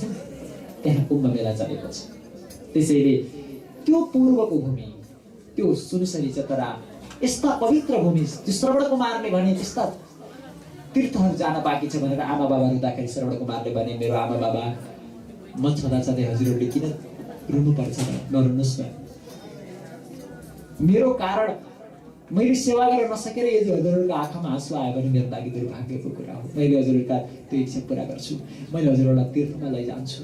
कसरी लान्छु बाबु? मैले बोकेर लैजान्छु दुवैजनालाई। त्यत्रो तीर्थ त्यत्रो यात्रा गर्न सक्छु आमा बाबा, चिन्ता नगर्नुहोस्। मैले मेरो आमा बाबालाई बोकेर पनि तीर्थाटन गराउँछु। तर हामीले त देख्न सक्दैनौँ नि बाबु, हामीले त आँखाले दुवैजनाले देख्दैनौँ नि। के फरक पर्छ र? हजुरले नदेखेर के होला र? कमसे कम तीर्थको देवताले, तीर्थमा बस्ने महापुरुषहरूले, त्यहाँका पवित्र आत्माले हजुरहरूलाई त देख्छन् नि। तीर्थाटन गराए। ती श्रवण कुमार जन्मिएको भूमि स्याङ्जा हो। स्याङ्जाको आदि खोला श्रवण कुमारका आमा बाबा रुँदाखेरि उनीहरूको आँसुबाट सुरु भएर आएको नदी हो। मार्कण्डेय ऋषिको भूमि पनि स्याङ्जा हो। कहाँ हो? उनले द्वारकामा भगवान कृष्णले विशाल ज्योतिर्मय शिवलिङ्ग पूजा गरेको देखेर मार्कण्डेय फर्किएर आए अनि उनले पनि एउटा भगवान शङ्करको विशेष आराधना गरेर महाकाल भगवानको महामृत्युञ्जयको उपासना गरेपछि त्यहाँ उनको लागि भगवान शङ्कर प्रकट हुनुभयो। ब्रह्मा विष्णु महेशले दर्शन दिए, नर नारायणले दर्शन दिनुभयो, सबैको दर्शन, सप्त ऋषिहरूको दर्शन प्राप्त भयो। अनि त्यही उनले साधना गरेर चिरञ्जीवी भए। 7 वर्षको आयु भएका मार्कण्डेय 7 कल्पको आयुवाला भए। उनी जन्मिएको भूमि अहिलेको स्याङ्जा जिल्लाको पाल्पा जिल्लासँग जोडिएको सिमानामै मालुङ्गा गाविस छ।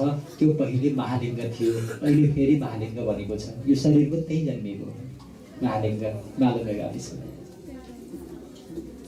मार्कण्डेय यस्ता महान ऋषि महर्षि, पोखरा नरनारायण, अहिलेको माछा पुच्छ्रे हिमालय छ नि, हिम श्रृङ्खला, त्यो नारायण नर नारायणको प्रतीक हो। मैले ल्याएको प्रसङ्गलाई मैले बिट पार्ने मात्रै काम गर्छु। हिन्दू शब्दका 2टा अर्थ मैले बताएँ। एउटा अर्थ अर्को पनि छ, हिमालयात् समारभ्य यावत हिन्दू सरोवरम। हिमालयदेखि समुद्रसम्मको जो संस्कृति छ त्यो हिन्दू संस्कृति हो। त्यसैले संसारमा सबैभन्दा उदार, सबैभन्दा श्रेष्ठ, सबैभन्दा ज्ञानी, सबैभन्दा आदर्श व्यक्तिलाई हिन्दू भनिन्छ। गौरवका साथ, गर्वका साथ म हिन्दू हुँ भनेर गौरवले परिचय दियौँ। हामी हिन्दूभित्र 50औं शाखा परम्परा भए पनि अरूले हामीलाई बुझ्दा हिन्दू भनेर बुझ्छन्। त्यसैले हिन्दू भनेर गौरवका साथ हामीले आफ्नो परिचय दियौँ र हामीले जति सम्भव हुन्छ आफ्नो धर्म संस्कृतिका गौरवमय परम्पराहरूलाई हामीले निर्वाह गरौँ। 2 प्रकारका भोजन छन्। विदेशी माटोमा बस्दाखेरि कतिपय गाह्रा कुराहरू छन्। एउटा मृत भोजन, एउटा अमृत भोजन। कति प्रकारका भोजन छन्? एउटा मृत भोजन, एउटा अमृत भोजन। जैसा खाए अन्न वैसा बने मन, जैसी पिए पानी वैसी बने बाणी। जस्तो खान्छौँ अन्न त्यस्तै बन्छ मन। यो वैज्ञानिकहरूले पनि प्रमाणित गरेका छन्। यो कुरालाई हामीले गरेको आहारबाट नै हाम्रो मनको निर्माण हुन्छ, संस्कारको निर्माण हुन्छ। त्यसैले मैले आज यहाँलाई सुनाउनै खोजेको, अघि आमाको एउटा प्रसङ्ग सुनाउन खोजेको थिएँ, त्यो त्यत्तिकै छुट्यो। त्यति प्रसङ्ग सुनाउँछु र मैले आज बिदा गर्छु है। बाँकी कुरा सत्सङ्ग भोलि गरौँला, भोलि बाटोमा गर्दै जाउँला, गर्दै आउँला। मैले एकदम छोटो भयो। अब यसपछि हामी टीका ग्रहण गर्छौँ है। यो प्रसङ्ग यति मार्मिक छ, यहाँहरू सबै रुनुहुन्छ मलाई थाहा छ।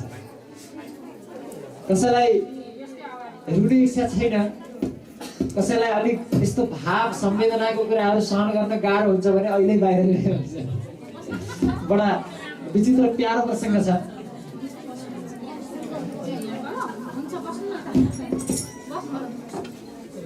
यो हरिणाको कोण्डल भन्ने गाउँको कथा हो। म त्यहाँ 3 महिना बसेको थिएँ। त्यहीँको मैले एकजना वृद्ध बुवाबाट सुनेको थिएँ यो प्रसङ्ग। एउटा परिवारमा पति पत्नी 2 जना थिए। पतिलाई क्यान्सर भएछ। अब त्यो बेला अलिक केही वर्ष पहिला कुरा हो। उपचार गर्दै जाँदा सम्पत्ति भएको सकिएछ। अनि अरू ऋण पनि लाग्यो। आफू पनि बाँचेन। छोराछोरी कोही थिएनन्, तर गर्भमा एउटा उनी मर्दै गर्दा गर्भे टुहुरो एउटा सन्तान पेटमा थियो आमाको। अनि बालकको जन्म भयो। जन्मजात ऋण छ। आफ्नो पैतृक सम्पत्ति केही पनि रहेन। सम्पत्ति सबै सकियो। अनि तर एउटी नारी आफ्नो छोरालाई अरूभन्दा कति पनि कम नगरेर उहाँले पढाउनु भयो। उहाँले सबै प्रकारले त्यो बच्चाको लालन पालन पोषण सबै कुरा गर्नुभयो। हामीले एसएलसी भन्छौँ, उता इन्डियामा माध्यमिक भन्छ। 10 कक्षासम्म म्याट्रिकसम्मको अध्ययन छोराले गाउँमै गर्यो। उसले त्यहाँ त्यो क्षेत्रमै धेरै उच्च अङ्क प्राप्त गरेको थियो। छोराले आफ्नी आमालाई हेर्दा त्यति राम्री हुनुहुन्थेन, त्यति राम्रो स्वरूप थिएन। र अर्को एउटा कुरा, आमाले दुवै आँखाले देख्नुहुन्थेन, एउटा आँखाले मात्रै देख्नुहुन्थ्यो। एउटा आँखाले नदेख्नुहुन्थ्यो। काम गर्न कसैको घरमा काम गर्न जाँदा, कसैको घरको काम गरिरहँदा, अर्काका बालबच्चा स्याहार सुसार गरिरहँदा आफ्नो छोराको याद आउँथ्यो। आफ्नो घरमा सुताएको बच्चालाई सम्झेर उसलाई ध्यान दिनुहुन्थ्यो। स्कुल पढ्न जाँदा त्यही छोरालाई आफूलाई प्राप्त भएको नास्ता आफूले नखाएर छोरालाई लगेर स्कुल दिएर आउनुहुन्थ्यो। आमाको त्यस्तो स्वभाव थियो। अनि तर त्यही छोराले आमालाई चाहिँ चिनेन, आमालाई जानेन। उसले आमालाई घृणा गर्यो। आमा तिमी स्कुलमा आऊ भन्थ्यो। आमालाई गाली गर्थ्यो, नराम्रा शब्दहरू प्रयोग गर्थ्यो लहीमा। अनि आमाको महत्त्व थाहा नपाएपछि आवेशमा उसले अनेक प्रकारका दुर्वाच्यहरू आमालाई प्रहार गर्थ्यो। अनि कहिले म यो आमाबाट टाढा होला भनेर सोच्ने गर्दो रहेछ।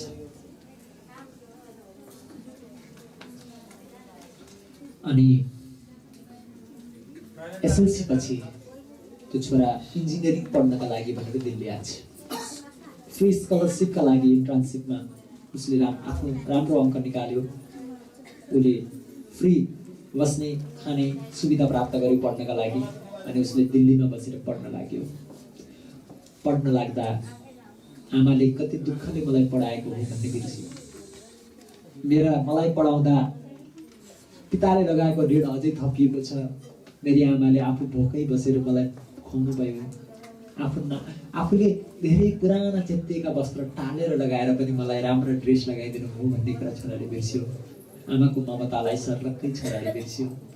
दिल्लीमा गएपछि अब त फर्किन्न भन्ने मनमा नै सोचेछ। अनि उतै जम्यो छोरा, घरमा फर्किएन। आमाले आफ्नो एउटै सहारा, एउटै छोरा, गर्भमै श्रीमान बित्नु भएको त्यो छोरालाई खोज्नुभयो। कसैले भनेछन् दिल्लीमा इन्जिनियर भइसक्यो छोरा। अनि आमालाई थाहा भयो, विवाह पनि गर्यो नि। आमालाई थाहा छैन। छोरा पनि जन्मिया छ अरे नाति। आमाले थाहा पाइन्। अनि आमाले एकपटक म त्यहाँ दिल्ली जाउँ, कहाँ छ बसाइ के छ भनेर छोरालाई चिठी पठाउनु भएछ। छोरा एकपटक तिमीले आऊ भन्छौ भने म आउँछु। एकचोटि तिमीलाई देखेर म फेरि फर्किन्छु। आखिर मेरा इष्टमित्र दाजुभाइ अरू कोही छैन। श्रीमान जानु हो। अब एउटै मात्रै हाम्रो सबै परम्पराको एउटा धरोहर तिमी मात्रै हो बाबु। आऊ भन्छौ भने एकचोटि दिल्ली आएर फर्किन्छु। छोराले आमालाई बहुत नराम्रा शब्द चिठी लेखेर पठाएछ। तिमी यहाँ भुलेर पनि नआउनु, मलाई देख्न पनि मन छैन। बहुत नराम्रा शब्द प्रहार गरेछ। अहिले मैले व्यक्त गर्न सक्दिनँ। आमाका आँखामा आँसु आयो। धेरै पटक त्यस्तो आयो, त्यस्तो अवस्था भयो। तर बग्न लागेका ती धारालाई आमाले आफै आँखाभित्रै बरफ बनाएर जमाउनु भयो। बग्न दिनु भएन। बग्यो, धरतीमा खस्यो भने कतै मेरो छोरालाई दुःख हुन्छ कि, छोरालाई नराम्रो हुन्छ कि, उसले मलाई नजाने, उसले मलाई नचिने पनि मैले उसलाई नराम्रो त गर्नु भएन। आमाले आँसु भित्रभित्र पिउनु भयो। अन्तमा आमाको संसारबाट बिदा हुने बेला भयो। आमाले दुःख सुख ऋण तिर्नु भयो। छोरालाई अब ऋण केही बाँकी राखिदिनु भएन। अन्तमा संसारबाट बिदा हुने बेलामा एउटा चिठी लेखेर, छोराको नाममा एउटा पत्र लेखेर आमा संसारबाट बिदा हुनुभयो। त्यो छोराले पढेको स्कुल 10 कक्षासम्म मात्रै थियो। +2 र क्याम्पस पनि खोल्ने भनेर त्यो स्कुलबाट पढेका अनि अलि राम्रो पोस्टमा पुगेका, राम्रो पद प्रतिष्ठा प्राप्त गरेका, आय आर्जन गरेका व्यक्तिहरूलाई बोलाएर सहयोग लिएर अनि विद्यालयलाई अपग्रेड गर्ने भनेर सबैलाई बोलाइयो। त्यो छोरा पनि इन्जिनियर बनेको थियो, प्रतिष्ठित थियो दिल्लीमा। ऊ पनि आयो गाडी लिएर, विद्यालयको कार्यक्रममा सम्मानित भयो, विद्यालयलाई सहयोग गर्यो, उसको नाम पनि भयो। उसलाई गाउँमा आइसकेपछि आमाको याद आयो। अब आमालाई भेट्न जान्छु। आमालाई खोजेको थियो उसले चारैतिर, कार्यक्रममा देखेन, किन आउनु भएन होला। घरमा गयो, त्यो झुप्रो धमिराले खाएर माटोको थुप्रो बनेको थियो। पल्लो घरमा गएर सोध्यो, मेरो घर खै के भयो? बाबु धमिराले खायो। आमा कतै अन्त बसाइ सर्नु भएको र होइन बाबु, आमाले पृथ्वी नै छोडेर जानुभयो। अनि मलाई किन खोज्नु भएन, मलाई किन थाहा दिनु भएन? आज उसलाई पछुतो भएछ। मलाई केही सम्झनु भएन आमाले, मलाई केही भन्नु भएन। बाबु, हामीलाई धेरै कुरा थाहा छैन, नजिकै भए पनि आमाले कहिले तिम्रो बारेमा केही कुरा भनेको सुनिएन। खालि दिनदिनै बिहान नुहाइधुवाइ गर्दा बाहिर आएर सूर्यलाई जल चढाउनुहुन्थ्यो र तिम्रो लागि आशीर्वाद माग्नुहुन्थ्यो। मेरो छोरा जहाँ छ उसलाई कहीँ दुःख नहोस् हे सूर्यनारायण, हे भगवान् भन्दै तिम्रो लागि जल चढाउने गर्नुहुन्थ्यो। हामीले त्यति देख्यौँ। अनि मलाई केही सम्झनु भएन, केही भन्नु भएन त भन्दाखेरि फलानु व्यक्ति अन्तिममा आमाको साथमा थिए, उनले चिठी लेखेका छन् भन्ने सुनेका छौँ। गए अनि आमाले अन्तमा लेखेको चिठी छोराले हातमा लिए। प्यारो छोरा रमेश, तिम्रो अभागिनी दुःखी आमाको यो शरीरबाट अन्तिम आशीर्वाद स्वीकार गर। एउटा कुरा भन्नु मन थियो बाबु, तिमी मेरो अगाडि भए आफैले भनेको थिएँ। कति पटक घाँटीमा आयो, मैले रोकेँ त्यो बानीलाई, त्यो कुरालाई। भो पछि भन्छु भन्दा भन्दै मैले भन्न सकिनँ। मलाई सबैले सहानुभूति राख्थे म प्रति, मलाई घृणा गर्ने, तिरस्कार गर्ने एकमात्र अरू कोही थियो, तिमी थियो। तिमीले मलाई वचन बाण प्रहार गर्दा कतिपटक आँखाबाट आँसुका धारा बग्न लाग्थे। मैले त्यो आँसु भित्रभित्रै पिए छोरा। मैले सुनेकी थिएँ आमा बाबाले यदि छोराछोरीको दुःखले आँसु पृथ्वीमा बगाए भने जति धुलाका कणाहरू भिज्छन् त्यति जीवन रोएर बिताउनु पर्छ रे। म त दुःखी छु, मलाई त अप्ठ्यारो छ, मैले त धेरै सङ्घर्ष र कष्ट सहेकी छु, हन्डर सहेकी छु। मैले जन्म दिएको त्यो मेरो मुटुको टुक्रा रमेशलाई किन दुःख होस्, उसलाई कष्ट नहोस् भनेर मैले सदैव त्यो आँसुलाई भित्रभित्र पिएँ। रमेश, एउटा कुरा मैले भन्न जीवनभर नपाएको कुरा आज भन्दैछु। तिमीले मलाई सधैँभरि कानी भनेर घृणा गर्यौ। म कानी कसरी भएँ? यही कुरा भन्नु थियो, तिमी अगाडि आउँदा भन्न खोज्थे तर मैले साहस छुटाउन सक्दिनँ। आज मैले यदि भनिनँ भने अन्याय हुन्छ। आमाको महत्त्व थाहा पाउँदैन तिमीले, संसारले थाहा पाउँदैन। त्यसैले अन्तमा मैले तिमीलाई आमा के हुनु बताउँदैछु। रमेश, तिमी साना थियौ, तिमीलाई डाँडीमा कोक्रोमा राखेर घरमा सुताएर म मालिकको घरमा काम गर्न गएँ। तिमीलाई सेवा गर्न पाइनँ, तर मैले मालिकका छोराछोरी सेवा गर्थेँ। उनीहरूका कपडा धुने, स्कुल लाने सबै काम गर्थेँ। एक दिन घर फर्केर आउँदा तिमीलाई मैले कोक्रोमा देखिनँ, डाँडीमा देखिनँ। म रोएँ। के भयो? त्यसै त सबै प्रकारले ठगिएकी छु, कोही केही छैन। एउटा छोरा त्यही पनि खै त डाँडीमा छैन, कोक्रोमा छैन।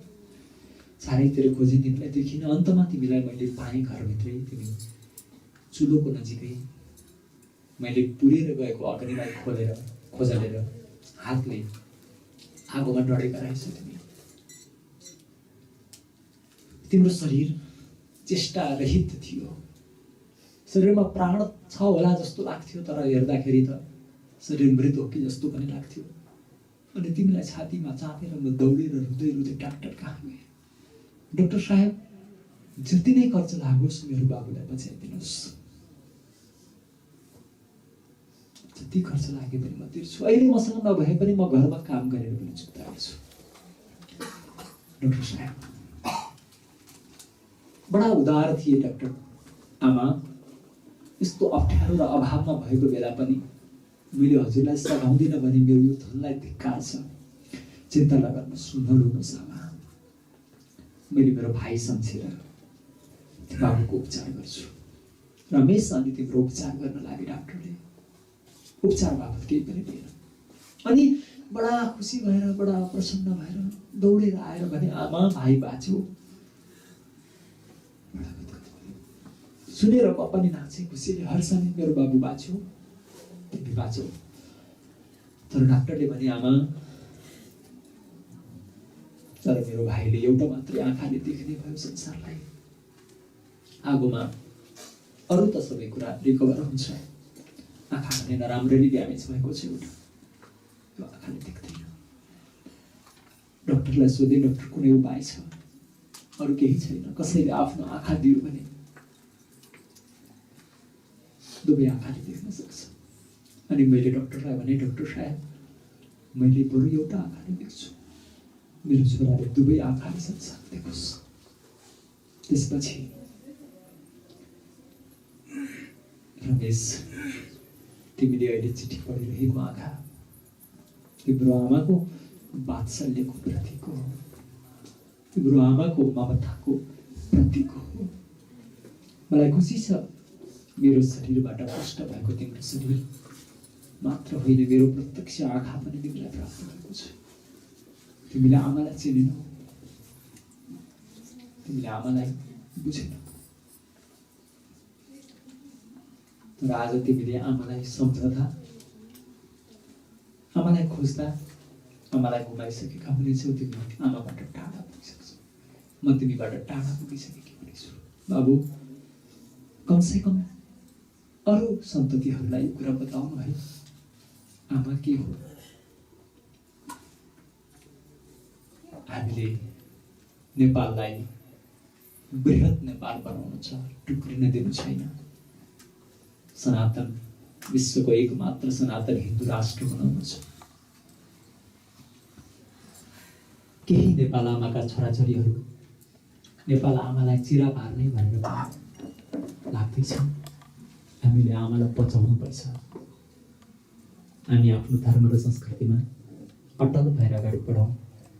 इजरायलमा बसेर पनि धर्म र संस्कृतिलाई यसरी अनुपालन गर्ने मेरा सम्पूर्ण नेपाली दिदीबहिनीहरू, दाजुभाइहरूलाई म धेरै धेरै साधुवाद व्यक्त गर्छु। हिन्दू जागरण अभियान, नेपाल अभियान, इजरायललाई धेरै धेरै साधुवाद व्यक्त गर्छु। मैले कतिजनाको नाम जान्दछु होला र सबैजनालाई धेरै धेरै साधुवाद। यहाँ विभिन्न सङ्घ संस्थाका प्रमुखहरू भर्खरै औषधि खाँदैछु, रातिमा म जानु पर्यो भनेर जानुभयो। कार्यवाहक राजदूत सपरिवार उहाँहरू लगायत सबैलाई विशेष आभार। हामी विश्वभर छरिएका नेपालीहरू एकताको सूत्रमा बाँडियौँ। नेपाललाई खण्डित गर्ने होइन। विश्वमा 9 करोड नेपाली भाषी छन्। बर्मा, भुटान, दार्जिलिङ, सिक्किमदेखि देहरादुनसम्म नेपालीहरू ठुलो सङ्ख्यामा छन्। विश्वभरका हे आमा नेपाल तिमीलाई संसारकी राम्री बनाउला 9 कोटी जना मिलेर सुसार गर्दै रहौला। हामी सबै मिलेर देशले रगत मागे मलाई बलि चढाओ रोदिनन् मेरी आमा नेपालीकी छोरी। यदि देशले अपेक्षा गर्यो माग गर्यो भने हामीले हरेक छोराछोरी आमाका लागि आफ्नो जीवन उत्सर्ग गर्न तयार हौँ। हाम्रो धर्म र संस्कृतिले विश्वभर राज गरोस्। फेरि पनि म दोहोर्याएर भन्छु, अब वैज्ञानिकहरू यदि शैतान बने भने धरतीको विनाश उतिखेर हुन सक्छ। वैज्ञानिकहरू सन्त बन्नुपर्छ, सन्तहरू वैज्ञानिक बन्नुपर्छ। अन्त कतै खोज्न जाने होइन, धरती नै स्वर्ग बन्नुपर्छ। देवता देख्न ध्यान र साधना गरेर मात्रै होइन, जता हेऱ्यो त्यतै देवताको दर्शन हुनुपर्छ। अर्थात् प्रत्येक मानव देवता हुनुपर्छ। नेपालबाट विकसित भएको संस्कृत भाषा विश्व भाषा। नेपाल विश्वगुरु बाबा रामदेवले पनि कान्तिपुर टेलिभिजनको इन्टरभ्यूमा भन्नुभयो, नेपाल और भारतीय दोनों विश्व गुरु रहे हैं। स्वीकार त गरे नेपाल विश्व गुरु हो। हामी निरन्तर अगाडि लागौँ। स्विजरल्यान्डका मनीषी जियोलोजिस्ट टोनी हेगनले भनेका थिए, I never hesitate to say that Nepal is the most beautiful as well as varied country in the world. पुरै विश्वमा सबैभन्दा सुन्दर। कस्तो भने केरा लिएर खाँदै गरेको एउटा व्यक्ति त्यो केरा नसकिँदै सुन्तला फल्ने ठाउँमा पुग्छ। सुन्तला खाँदा खाँदै सुन्तला नसकिँदै स्याउ फल्ने ठाउँमा मान्छे पुग्न सक्छ। युरोपमा, अमेरिकामा, अन्तका देश यदि हेर्ने हो भने घन्टौँ घन्टाको जहाजको यात्रा गरेर एउटा वातावरणबाट अर्को वातावरणमा पुग्नुपर्छ। हाम्रो त्यस्तो अद्भुत देश, यस्तो अद्भुत सुन्दर देशलाई हामीले बचाउँ। विश्वभरका नेपालीहरू एक बनेर हामी अखण्ड एकताको सूत्रमा बाँधिएर यो राष्ट्रको गरिमालाई, अस्मितालाई बचाउँ। हाम्रा जनप्रतिनिधिहरूलाई प्राप्त भएको दुर्बुद्धिलाई भगवती स्वस्थानीले उनीहरूलाई आफ्नो मर्यादामा, आफ्नो स्वस्थानमा ल्याइदियो। प्रत्येक आफ्नो आफ्नो मर्यादामा रहेर आफ्नो आफ्नो परम्परालाई हामीले स्थापित गर्न सकौँ। यो सम्पूर्ण आयोजक परिवार सहित यहाँहरू सबैलाई, विभिन्न सङ्घ संस्थाका प्रमुख, यहाँ एनआरएनका प्रमुख पनि देखेँ मैले, लगायत धेरै सङ्घ संस्थाका प्रमुखहरूलाई, अनि हाम्रा कृष्णजी, उहाँले एउटा इन्टरभ्यू पनि लिनुभएको छ कि, सबैलाई धेरै धेरै साधुवाद। शिशिरजीलाई पनि, सबै यो गाएर हामीलाई आनन्द दिने टिमलाई पनि धेरै धेरै साधुवाद। आदरणीय सबैजनालाई, व्यक्तित्वहरूलाई मैले 2-4 जनाको नाम भने पनि छुट्यो भने पनि गाह्रो नमान्नुहोला है। सबैलाई धेरै धेरै साधुवाद। यहाँहरू नेपाल आउँदाखेरि सम्झिनु होला, यहीबाट पनि सामाजिक सञ्जालले धेरै नजिक बनाएको छ। हामी राष्ट्र निर्माणको महान अभियानमा निरन्तर साथमा लागिरहनेछौँ। हाम्रो चेतना, हाम्रो प्राण रहेसम्म हामी हाम्रो मातृभूमिको सेवाका लागि सदैव समर्पित भएर लागिरहनेछौँ। यो हाम्रो एकताको प्रतिबद्धताका साथ भोलि हामी दिनभर साथसाथमा पर्यटनका लागि सुन्दर ठाउँहरूमा जानेछौँ। यो कुरा यहाँहरूलाई निवेदन गर्दै आजका लागि, यो सुन्दर कार्यक्रमका लागि धेरै धेरै आभार व्यक्त गर्दै, धेरै धेरै साधुवाद व्यक्त गर्दै, यहाँहरूको बिचमा नेपालदेखि धेरै छोटो समय मेरो विशेष कारणले अमेरिकाको कार्यक्रम क्यान्सल भयो अनि म यहाँ हजुरहरूको बिचमा आउन पाएँ। मैले राम दाजुलाई सबै कुरा बताएको थिएँ, अनि त्यसैले म भाग्यशाली रहेछु। मैले इजरायलमा आएर हाम्रा नेपाली दाजुभाइ दिदीबहिनीहरूलाई देख्दा, यहाँहरूको भक्तिभाव देख्दा, अझै विशेष गरी मैले एउटा कुरा भन्छु यहाँहरूलाई, मैले कहिले कहिले सुन्थेँ इजरायलमा आएपछि हाम्रा आमा दिदीबहिनीहरूलाई धेरै अप्ठ्यारो हुन्छ अरे, कति राम्रा नराम्रा कुरा पनि सुन्न पर्थ्यो। मैले यहाँ आएर देखेँ यति पवित्रता रहेछ, यति निर्मल चरित्र।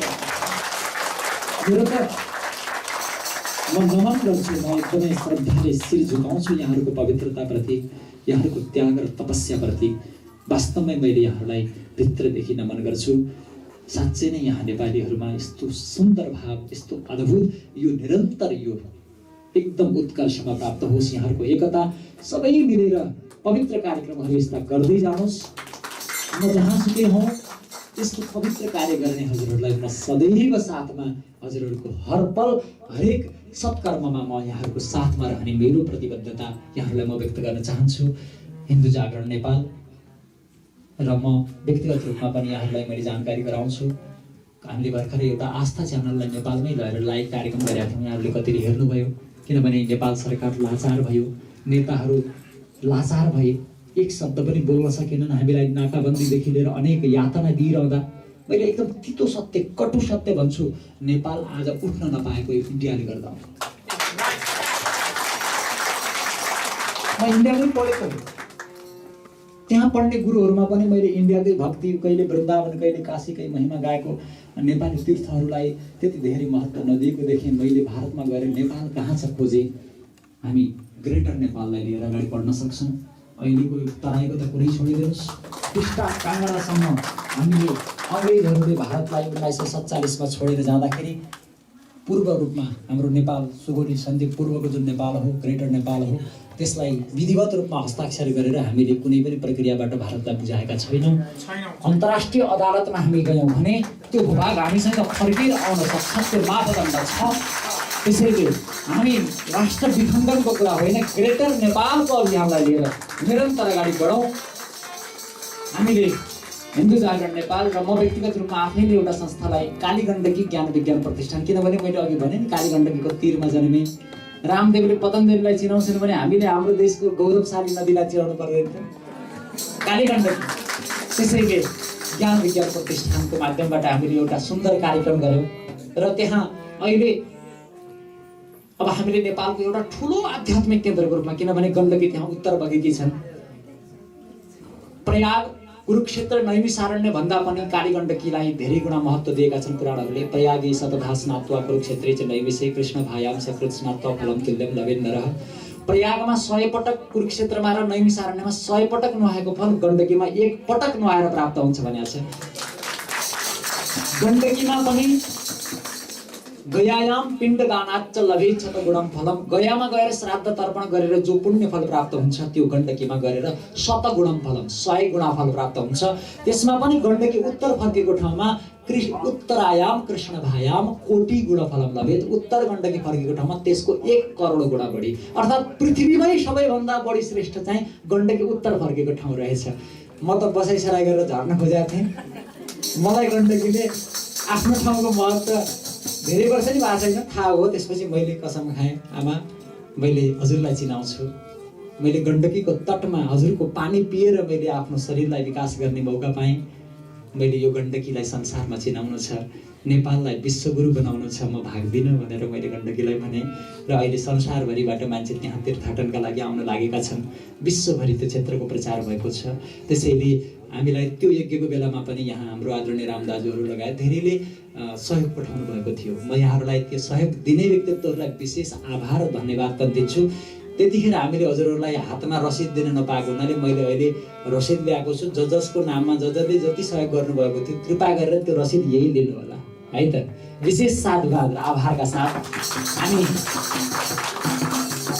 विश्वभरका नेपालीहरू मिलेर नेपाललाई विश्वगुरु एकपटक सर दोहोऱ्याउ है। सन्तलाई वैज्ञानिक के गरे, वैज्ञानिकलाई सन्त, धरतीलाई स्वर्ग, मानवलाई देवता, नेपाललाई विश्वगुरु, संस्कृतलाई विश्व भाषा,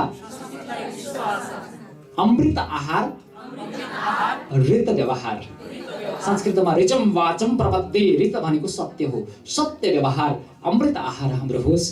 हामी सबै विश्वगुरुका सन्तति हामी एतद्देशं श्रुतस्य सकाशात् अग्रजन्मनः स्वं स्वं चरित्रं शिक्षेन पृथिव्यां सर्वमानवाः मनुले भनेका थिए नेपाली माटोमा जन्मिएका हरेक अग्रजन्मले संसारलाई शिक्षा दियोस्, चरित्रबाट उनीहरूका हरेक आफ्नो चरित्रको शिक्षा दियोस् भनेका थिए। त्यो चाहिँ हामीले जगतलाई सार्थक गरेर देखाउन सकौँ यो राष्ट्र निर्माणको महान अभियानमा।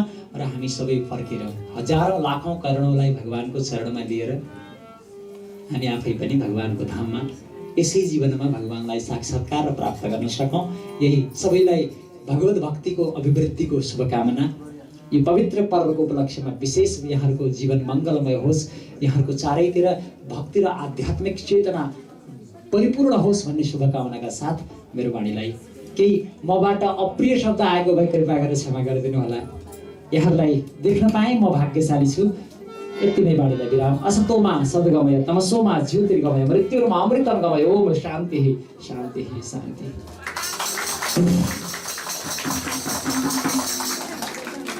कुनै यस्तो भाव जुन यहाँ प्रभावित भयो, यहाँ उपस्थित तपाईँ हामी सबै अनुभव र अनुकरण यदि गर्न सक्यौँ भने सायद सद्गुरुको उपस्थिति हाम्रो जीवनमा धेरै सुमार्ग लिएर अगाडि बढ्नेछ।